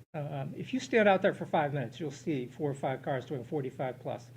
But it's currently posted at 30. Pardon? It's currently posted at 30. Posted at 30. And I know it's a small change, but the reason for that is just that's the change that you're allowed to do without any, you don't have to do a traffic study. which you would have to do if you wanted to go even lower. You don't have to say Mother May I to the state, which you would have to do if you wanted to go even lower. Again, in this room, we have the power to just say, it's going to be 25 miles per hour. And that would be the end of it.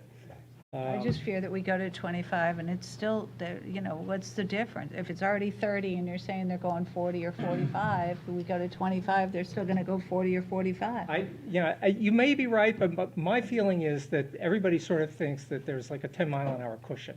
And if you go to 25, you'll at least get them down to 35. And anything would be an improvement, given how narrow this road is and how heavily traveled this road is.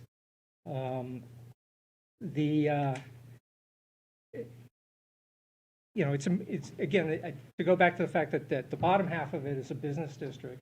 There is constant traffic turning in and out of those businesses. Creates a safety issue when people are speeding.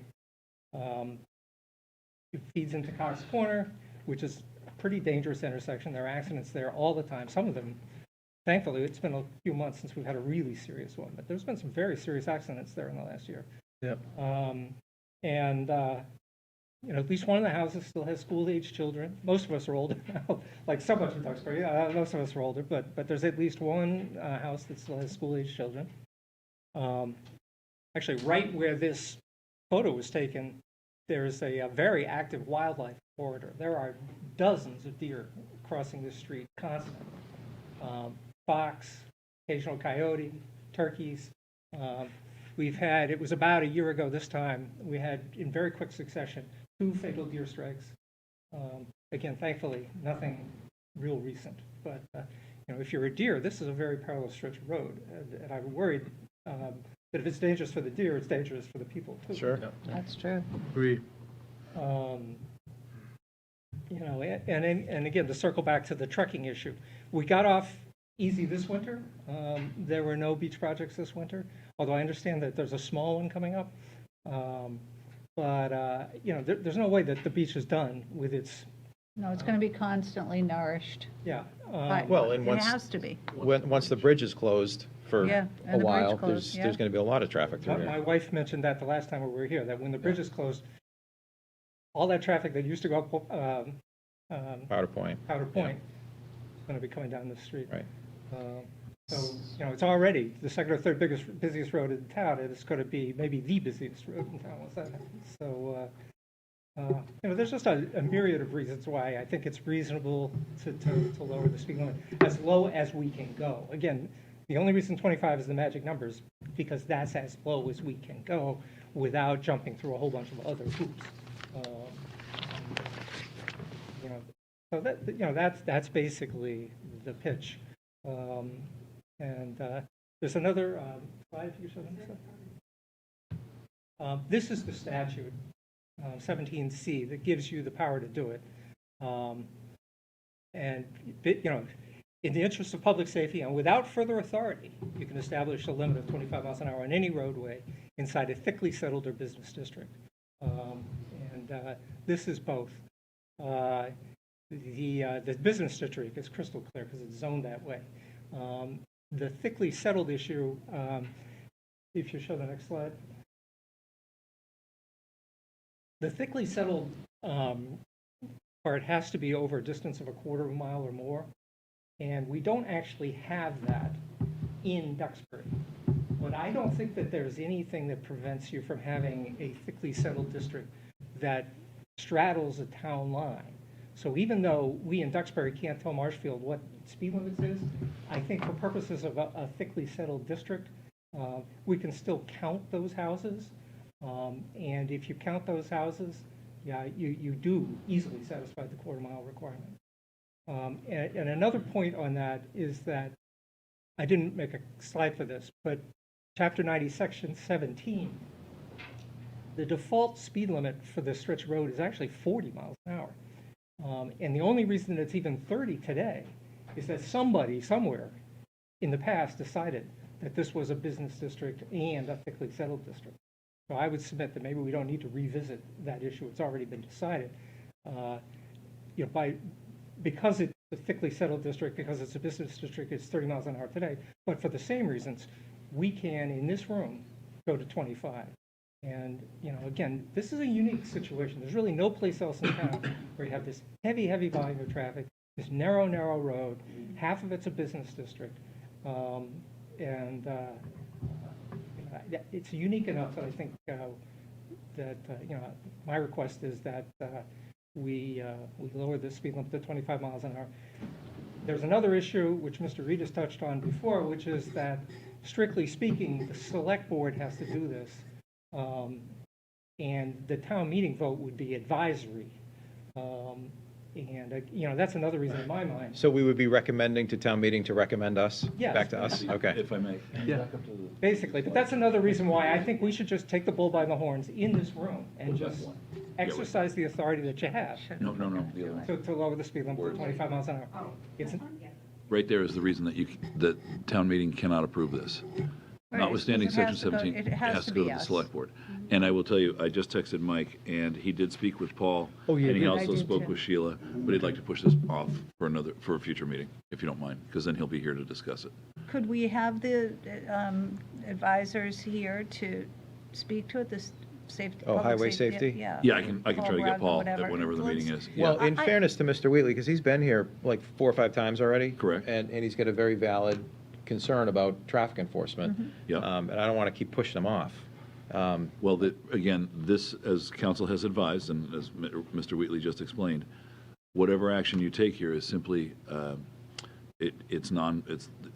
town meeting's action will not be binding. It will Okay, be I get it. It I will get be it. a sense of the meeting. But we could, by motion, make this change right now Yes. and be done with Well, this, and we then can't- it would be IP'd no. at town.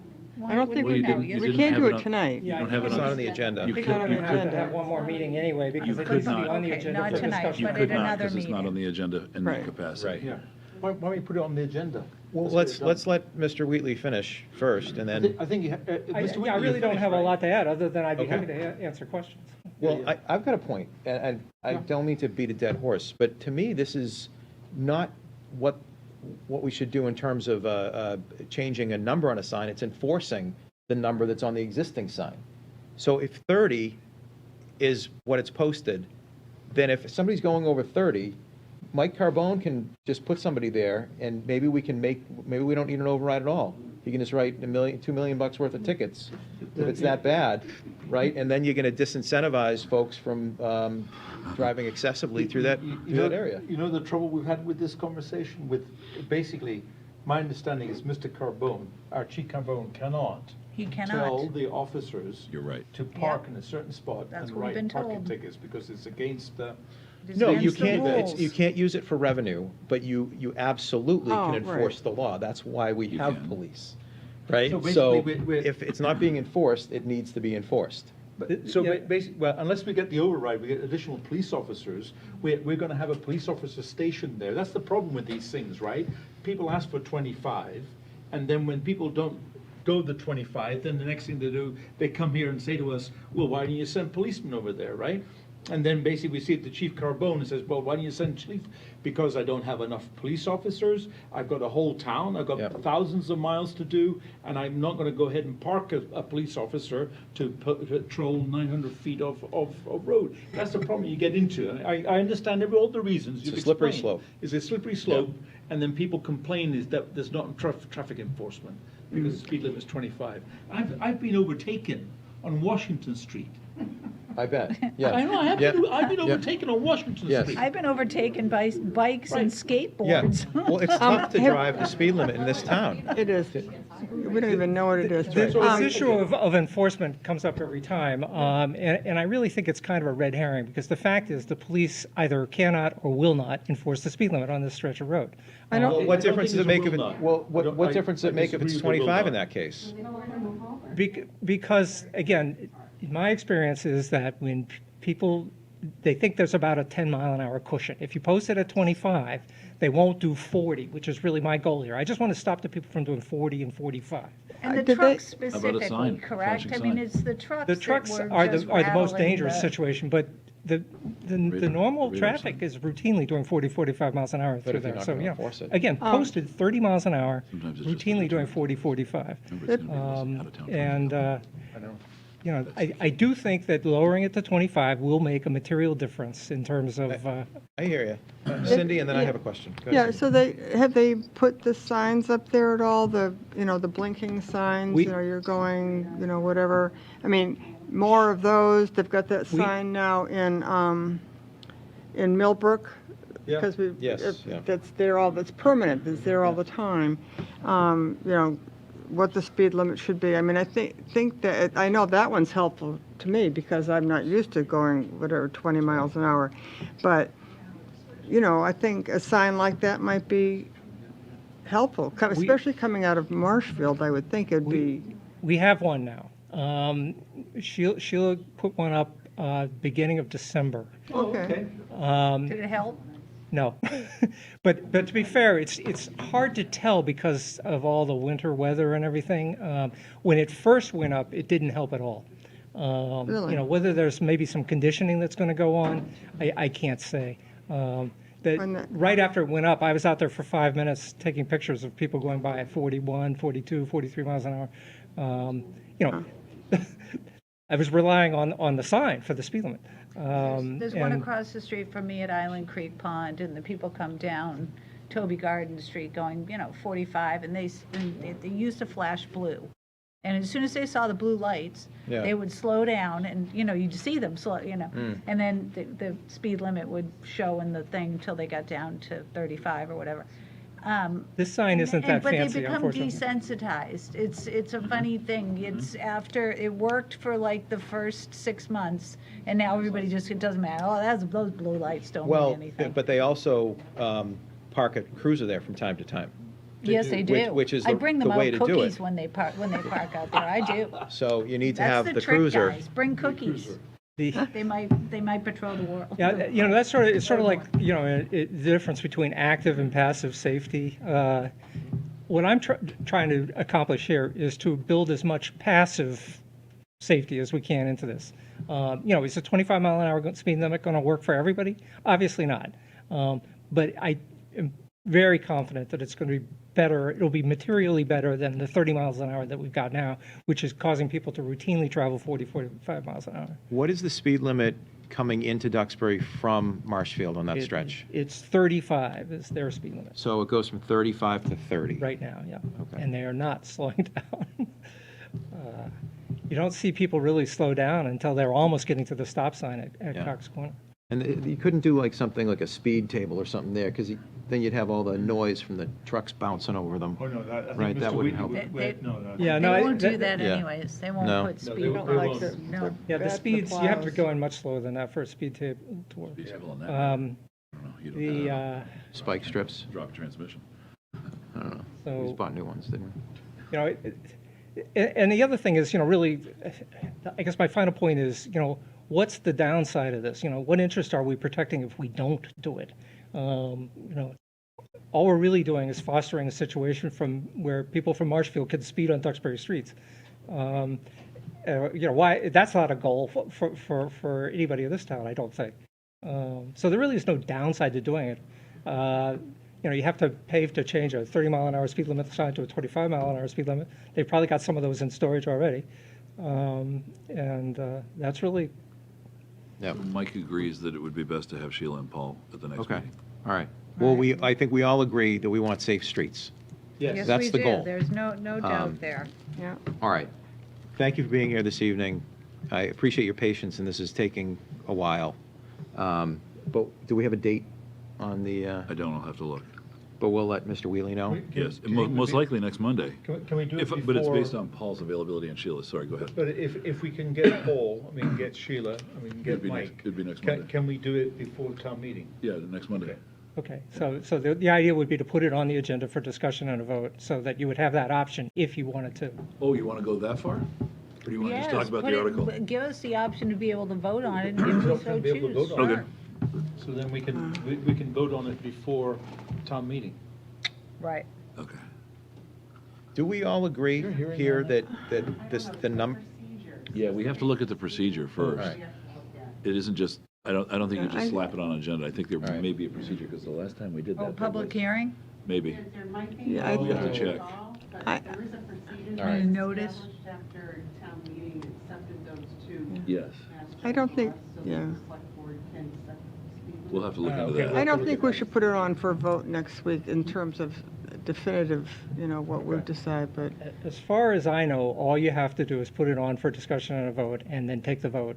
And the only other We'll check it procedure out. is you have to notify the state that you've done it. All I'm right. just saying that We're we checking need the to have procedure. the Check the option. procedure. Since this is still the same agenda item, I just want to get a sense of the board. Are we all in agreement that the number on the speed limit sign is the speed limit? That it's not like, oh, well, now I need to Yes, take out my yes, calculator you- and say I've got a yes. buffer of right. 10 miles an hour or something. Right. There seems to be a lot of mental math going on that, I'm very simple. Right. I What the go the speed limit speed sign limit. is the speed limit, and if I'm exceeding that, I'm subject to a penalty. Correct. If I'm caught, right? Yeah. So I just want to make sure we're not Right. setting expectations that, in Duxbury, we're saying 25 only because we really think it's okay to go 30. No, it's 25. If we say 25, I expect that we'll enforce 25. Correct. Not enforce at 30, for example. I would love to 35. see Or that, but 35, yeah. but the reality is that even when the police are there, and this goes all over town, they do give the drivers a cushion.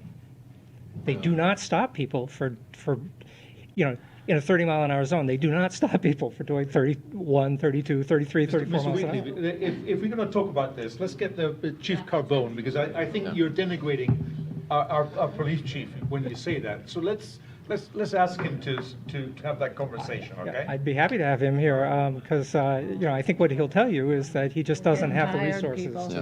to do this. So I'll leave us with a pearl of wisdom that I heard from somebody in town, and I thought it was great. We can all do our part in speed limit enforcement by driving the speed limit. Yeah. And we'll get a parade behind us, and that was Mrs. Sullivan who said that. I forget what meeting it was. It was probably a year or two ago. Yeah. But that stuck with me. Yep. So, Yeah. thank you. All right, why don't we, thank you, Mr. Wheatley. All right, Thank thank you. Let's move on. Do we still have a little bit of gas left in us here? These are easy. The rest Okay. of these are easy. All right, so this is discussion of possible votes on Select Board article recommendations in the March 14th, 2026 special town meeting warrant. This will be presented by Ms. McKinnon, our Finance Director, and Mr. Reed, our Town Manager. And Who with would like to that, go first? Mary will fly through these for you. Great. Does everybody have the special town meeting warrant? Yes.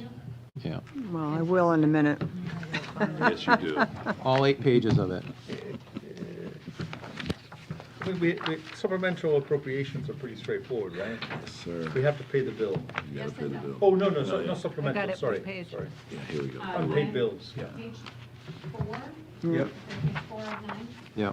So first article is article number 1. My microphone. Snow and We're gonna ice. Yep, we're going to start with article number 1, supplemental appropriations. Currently, the warrant article reads that we are transferring $200,000 of free cash into the snow and ice budget. I am actually going to ask you to hold off on your recommendation for this because that number is now invalid. That $200,000 was identified well over 6 weeks ago before the most recent storm had even been on our radar. So that number is going to change. We will need to transfer free cash into the snow and ice budget to cover our deficit, but that number is being compiled at this time. And we should have a good sense by Friday of this week on what that storm removal expenses cost us. And so then I will come back to you with a new number, and the motion will need to be changed for town meeting, okay? Second article is routine and customary unpaid bills. We have a number of bills that came in after the end of the fiscal year, and that amount to $4,844.29, all to be funded using free cash. Mary, usually there's the whole variety of different unpaid bills, but it seems like AFA protective systems are a bit lax in their billing. We had a situation where a number of bills from AFA were not received in a timely fashion. Right. Who are they, or what is the service? Do we know? Is it alarms, I'm guessing? No, I actually believe, I didn't bring them with me, I believe it's pest control.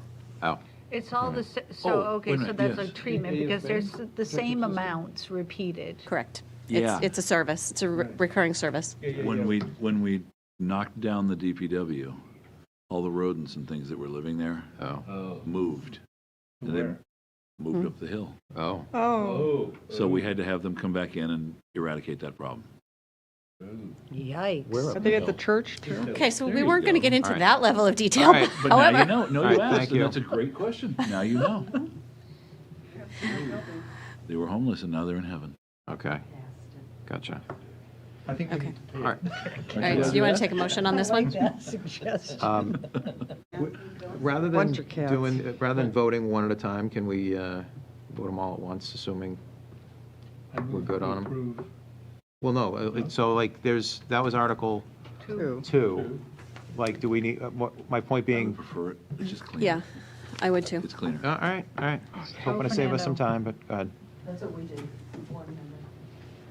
Do them all? No, you didn't. No. 4,844. No, Yeah. Oh, Oh, wait, yeah. no, the No, article he's itself? talking about You're voting the talking whole I was blank. going to packet. say do Article 2, Article 3, Article 4, They Article have 5. to do that. Okay. Let's just do All right, it. it's fine, go ahead. Hello? May I have a motion? Nice try.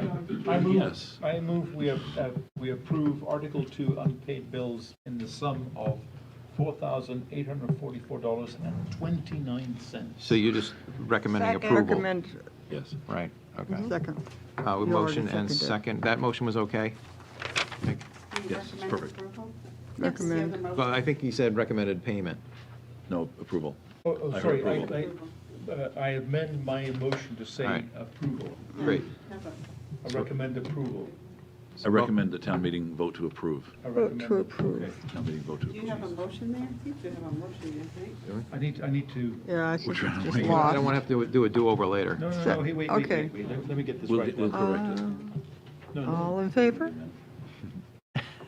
Okay, let me try this.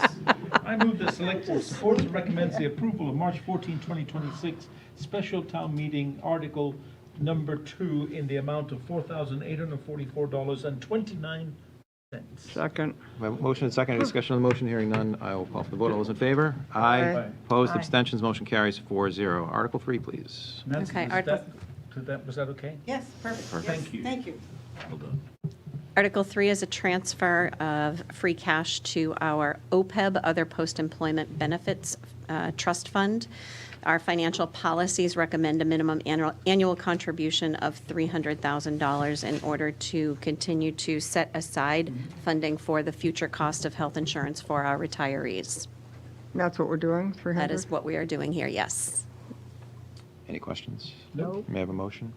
I move that the select board supports and recommends the approval of the March 14, 2026 special town meeting article number 3, other post-employment benefits in the amount of $300,000. Second. Motion, second, any discussion, hearing none, I'll call for the vote. All those in favor? Aye. Opposed, abstentions, motion carries. Thank you. Next, Article 4. Article 4, I am going to explain, but I am going to ask you to not take a vote this evening. So Article 4 was attempting to do two things. Number one, to transfer $250,000 of free cash into our stabilization fund, which is, again, as per our financial policies, our annual recommendation to set aside in the stabilization fund.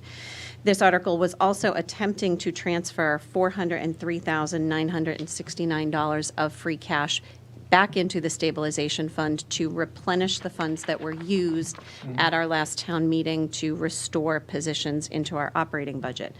The reason I'm asking that we hold off on a recommendation is because of Article 1, the snow and ice deficit. So the funding, the additional funding that is going to be needed to cover the snow and ice deficit is going to be coming from Article 4. And until I know what the scope of that amount is, I won't know exactly the amounts for Article 1 and Article 4. Once those amounts are known, then we'll come back to you and ask for your recommendation. Does that make sense? Yep. Yes. Fantastic. So we'll skip Article 4. Correct. Article 5 is a transfer of $150,000 of free cash into our accrued liabilities and compensated absences fund. Again, we have a call out in our financial policies that has a framework on the balance that we should be striving to maintain in that fund, and it is 2 times the average of the last 5 years' worth of distributions. This fund is used when we have employment separations, whether voluntary or involuntary, for people who have accrued benefit time that needs to be paid out upon separation. Our budgets are not designed to absorb the costs of those separations, so we use the accrued liabilities and compensated absences fund. Our 5-year average is $148,000. At the time that this warrant booklet was put together, the balance in the fund was $95,000. We do know that we have, since this fiscal year started, have had employee separations, voluntary resignations, as well as retirements, for which we have paid out amounts. So this will replenish that fund. I don't remember this article from years past. Do we do this every year? We do. Yeah. Yes, we do. It's for when people leave. Yep. Yep. All right, any questions? Nope. Motion, please. I move that the Select Board supports and recommends the approval of the March 14, 2026 Special Town Meeting Article Number 5, Accrued Liabilities and Compensation Absence Fund in the amount of $150,000. Second. Motion and a second. Any discussion on the motion? Hearing none, I will call for the vote. All those in favor? Aye. Opposed, abstentions, motion carries 4-0. Matching grant fund, Article 6. Article 6, we are asking for the transfer of $150,000 of free cash into another matching grant article. This is a process that the town started about 3 years ago, and setting aside funding to be available for grant opportunities. I'll try to anticipate your first question, which is, do we have money left in the existing article? And the answer is yes. At last town meeting, we appropriated $150,000 into a grant match article, and to date, we've spent about $30,000 of that. So there still is $120,000 in the existing article. This would establish a separate article with $150,000, and that would give the town the opportunity for larger grant projects that require a more significant town match. Do we have enough money left over after Earth, Wind, and Fire? We should. Yes. In terms of for this article, yes. Definitively yes. Yeah. All right. I like this article. I know we started out funding it even Yeah. have more At heavily. 200, and Right, we've dropped it down to 150 for last year and this year. Right, because it is Yeah. important to be able to have access to these funds when we Correct. want to apply for grants. So I think that this is a good one. I'd like to try to see if we could keep it around this level. I know this is the result of 2 town meetings having over 3, almost 4 in there, right? If this passes, right? We'll have 150 and 120. Well, You, We have 120, so 150. it'd be 270. 270. This is a The other must- ones were fully exhausted. That was exciting math, though. Yeah, Oh, it's late for Yep. me. It's okay, I like it. This is a must-have. Yes. And I think it came out of the planning board, Yes. as I recall, from the 3 of us So. years ago. And this is a really important thing to have, especially when we don't know when grants are necessarily going to be available. Some are new and they pop up. Yep. But we had a lengthy discussion earlier tonight about the importance of grant funding to our town. Right. So we need to have this money sitting ready do. to be deployed as opportunities arise. Any further discussion on this article? May I have a motion? I move that the Select Board supports and recommends the approval of March 14, 2026 Special Town Meeting Article Number 6, Matching Grant Funds in the sum of $150,000. Second. Motion and second, any discussion? Hearing none, I'll call for the vote. All those in favor? Aye. Opposed, abstentions, motion carries 4-0. Finally, union contracts number 7, please. So with respect to Article 7, you will not be taking a vote on this evening. However, I do want to explain, we do have an executive session on Friday of this week to discuss potential settlement agreements with some of the unions that are listed here. But the reason that this article is on the special, and you will also see another article on the annual for collective bargaining agreements, is that our contracts expired June 30 of 2025. So we are currently in year 1 of the settlements that we are currently negotiating. So in order to pay the retro wages for year 1 of the contract, it has to be handled in the special using free cash. Oh. And in the annual, we will be funding year 2 of the contract using raise and appropriate. And that's how we've done it previously. Okay? Be there on Friday? So we still have 3 more votes to take on this. All right. Okay? Thank you, Mary. Well done. No? Camping.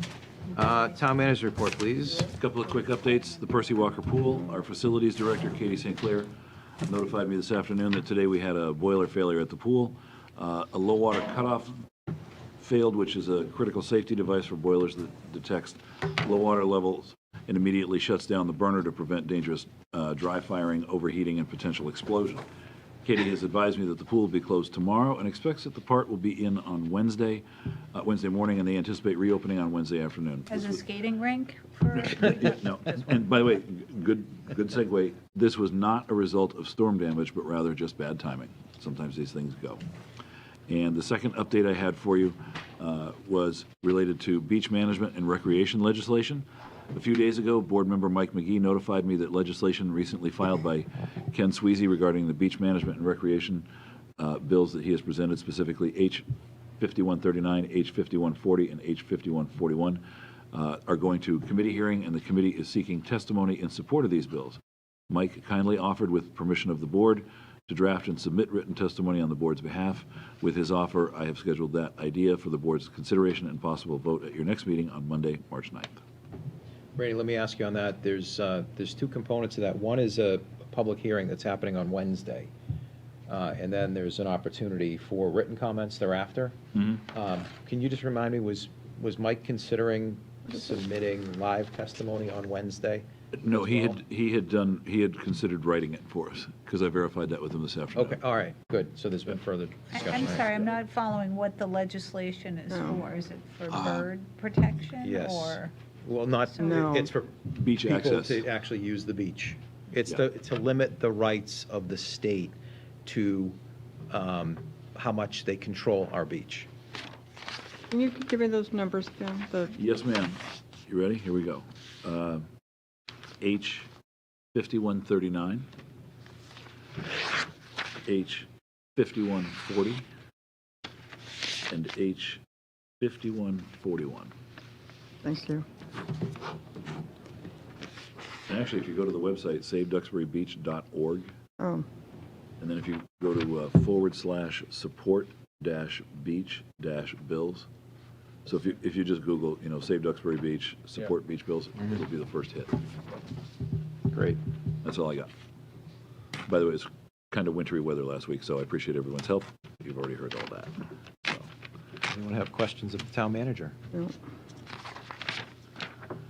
Fernando, would you like to declare a bonus shellfish season? I'd love to. I move the select board declares a temporary bonus. Oh. Down. It's late. Down. I'm sorry. Go ahead. I move the select board declares a temporary bonus shellfish season for the commercial harvesting of quahogs. Good job. Yay! Nice. For the month of March, in accordance with the attached regulations. All right. May I have a second? Oh, second. Because, right, it's a vote on that one, right? Yeah, it's a vote, yeah. I move. Yeah. Yeah, There we go. I move. All right. Any discussion on the motion? Hearing now, call for the No. vote. All those in favor? Aye. Aye. Opposed? Abstentions? Motion carries 4-0. Announcements, please. Yes. 3 announcements. The first, the beach and transfer station stickers. Beach and transfer station stickers for the 2026 season, valid April 1st, 2026 to March 31st, 2027, will be available to purchase starting the beginning of March. Stickers will be available to purchase online through City Hall systems, by mail drop-off, or in person at the Treasurer's Collector's Counter in the Town Hall. Please note, effective March 1st, 2026, the Town of Duxbury Selectboard voted on updated beach transfer station permit fees for April 1st, 2026 to March 31st, 2027 season. The new rates can be found on the town's website under www.town.duxbury.ma.us/treasurer collectors-office. Second, annual and the special town meeting. Reminder that the annual and special town meeting will be held on Saturday, March 14th, 2026, beginning at 9 a.m. in the Performing Arts Center, PAC, 73 Alden Street. Check-in begins at 7:45. Lunch will be served, please note, cash only, and they better have that pulled pork sandwich. Annual and special town meeting warrants will be posted on the town's home webpage under the annual town meeting tab. Finally, the next select board meeting is scheduled for Friday. Friday, right? Yes. Friday At, For executive session only. for executive session only, Friday, whatever that date is in March. Wait a minute. No, it won't be executive session only. There may be an open session at the back end of it, and then there'll be another one on Monday, the 9th. As stated by the town manager. Yes. All right, and then after that, we'll have a meeting Monday, March 9th, 2026, at Yes. 6:30 PM in the Mural Room. There you go. all right. Can I ask a question? And maybe it's useful for, probably nobody's listening anymore. There are signs around town Yeah. that say yes for Duxbury. Correct. And there's a picture of a building or something. Anybody know what it is? Yes, it's Oh. yes. Support of the override. Support the override and support the Alden facility, Both. feasibility study, both. Really? Yes. How would I know that? I mean, I stopped That's a and good actually question. looked at it. That's a good question. I stopped my car by the side of the road Yeah. and studied it. Yeah. It's not unlike the campaign they had for the schools all those years ago when all it said was yes for Duxbury. Yeah, yes. Okay. And it's also, I saw a very interesting Yes, sign as well. it's on just Facebook. near my home, and it says Glennon. Glennon's. Oh, Glennon. I've seen a bunch of those. Oh, good. Can I ask Good, a good. quick question Okay. about the Friday meeting? I'm not able to attend. I don't believe Mike's able to attend. Correct. Is there an ability to, I know that there's an executive session. Yes. And then discussion of Article 4. Is there a possibility of moving that discussion to a Monday night where it's kind of a typically scheduled meeting and we can all be there? Yeah. Let me look at something, Russell is available. I think it was a scheduling issue. but not for 4. Hold on a second. Is Article 4 is, The personnel plan. Just a minute, just a I minute. thought Article 4 was being discussed under the in the Let me double check open something. session, Hold on one sec. which I just think might be more appropriate in a regularly scheduled Monday meeting, because I Yes. think it's an article that people Yeah, hold on. are engaged God, I in thought and I want to had it listen with to. Oh, yeah, I do. Than maybe others. Might have left that on the printer. Shoot. Can I see the signing, the blue folder, please? You know what? I didn't bring that. While we're sitting here, thank Oh, wait a you. minute. Let's see.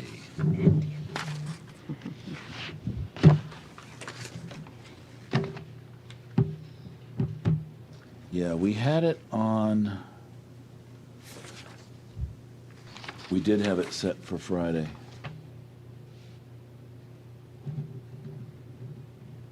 But yeah, I suppose that could be This is- on Monday the 9th. That's a good point, Amy. Thank you. Yeah, let me- let's move it to Monday, please. Yep, we'll get that over there then. Moving the whole thing to Monday or just the? we need the executive session, though, because of council, right? Yes, and it's collective bargaining. The union stuff. Yeah, so definitely need the executive session. That's okay, right? Yeah. Yes, I mean, it can't be helped. I Yes. think we'd all like to be there, but, it's Yeah. a I had to day, and figure out a different meeting. So yes, I'll take care of that, Amy. thank you. Babysitting day for me, too. I'm babysitting too. I'm babysitting. Any other questions for the town manager? Thank you. No, thank you. Do you have another Oh. motion, Mr. Clerk? Motion to adjourn this Second. meeting at Second. 10:10. Motion and second. Any discussion on the motion? Hearing none, I'll call for the vote. All those in favor? Aye. Opposed, abstentions, motion carries. We are adjourned. Thanks, everybody. Thank you.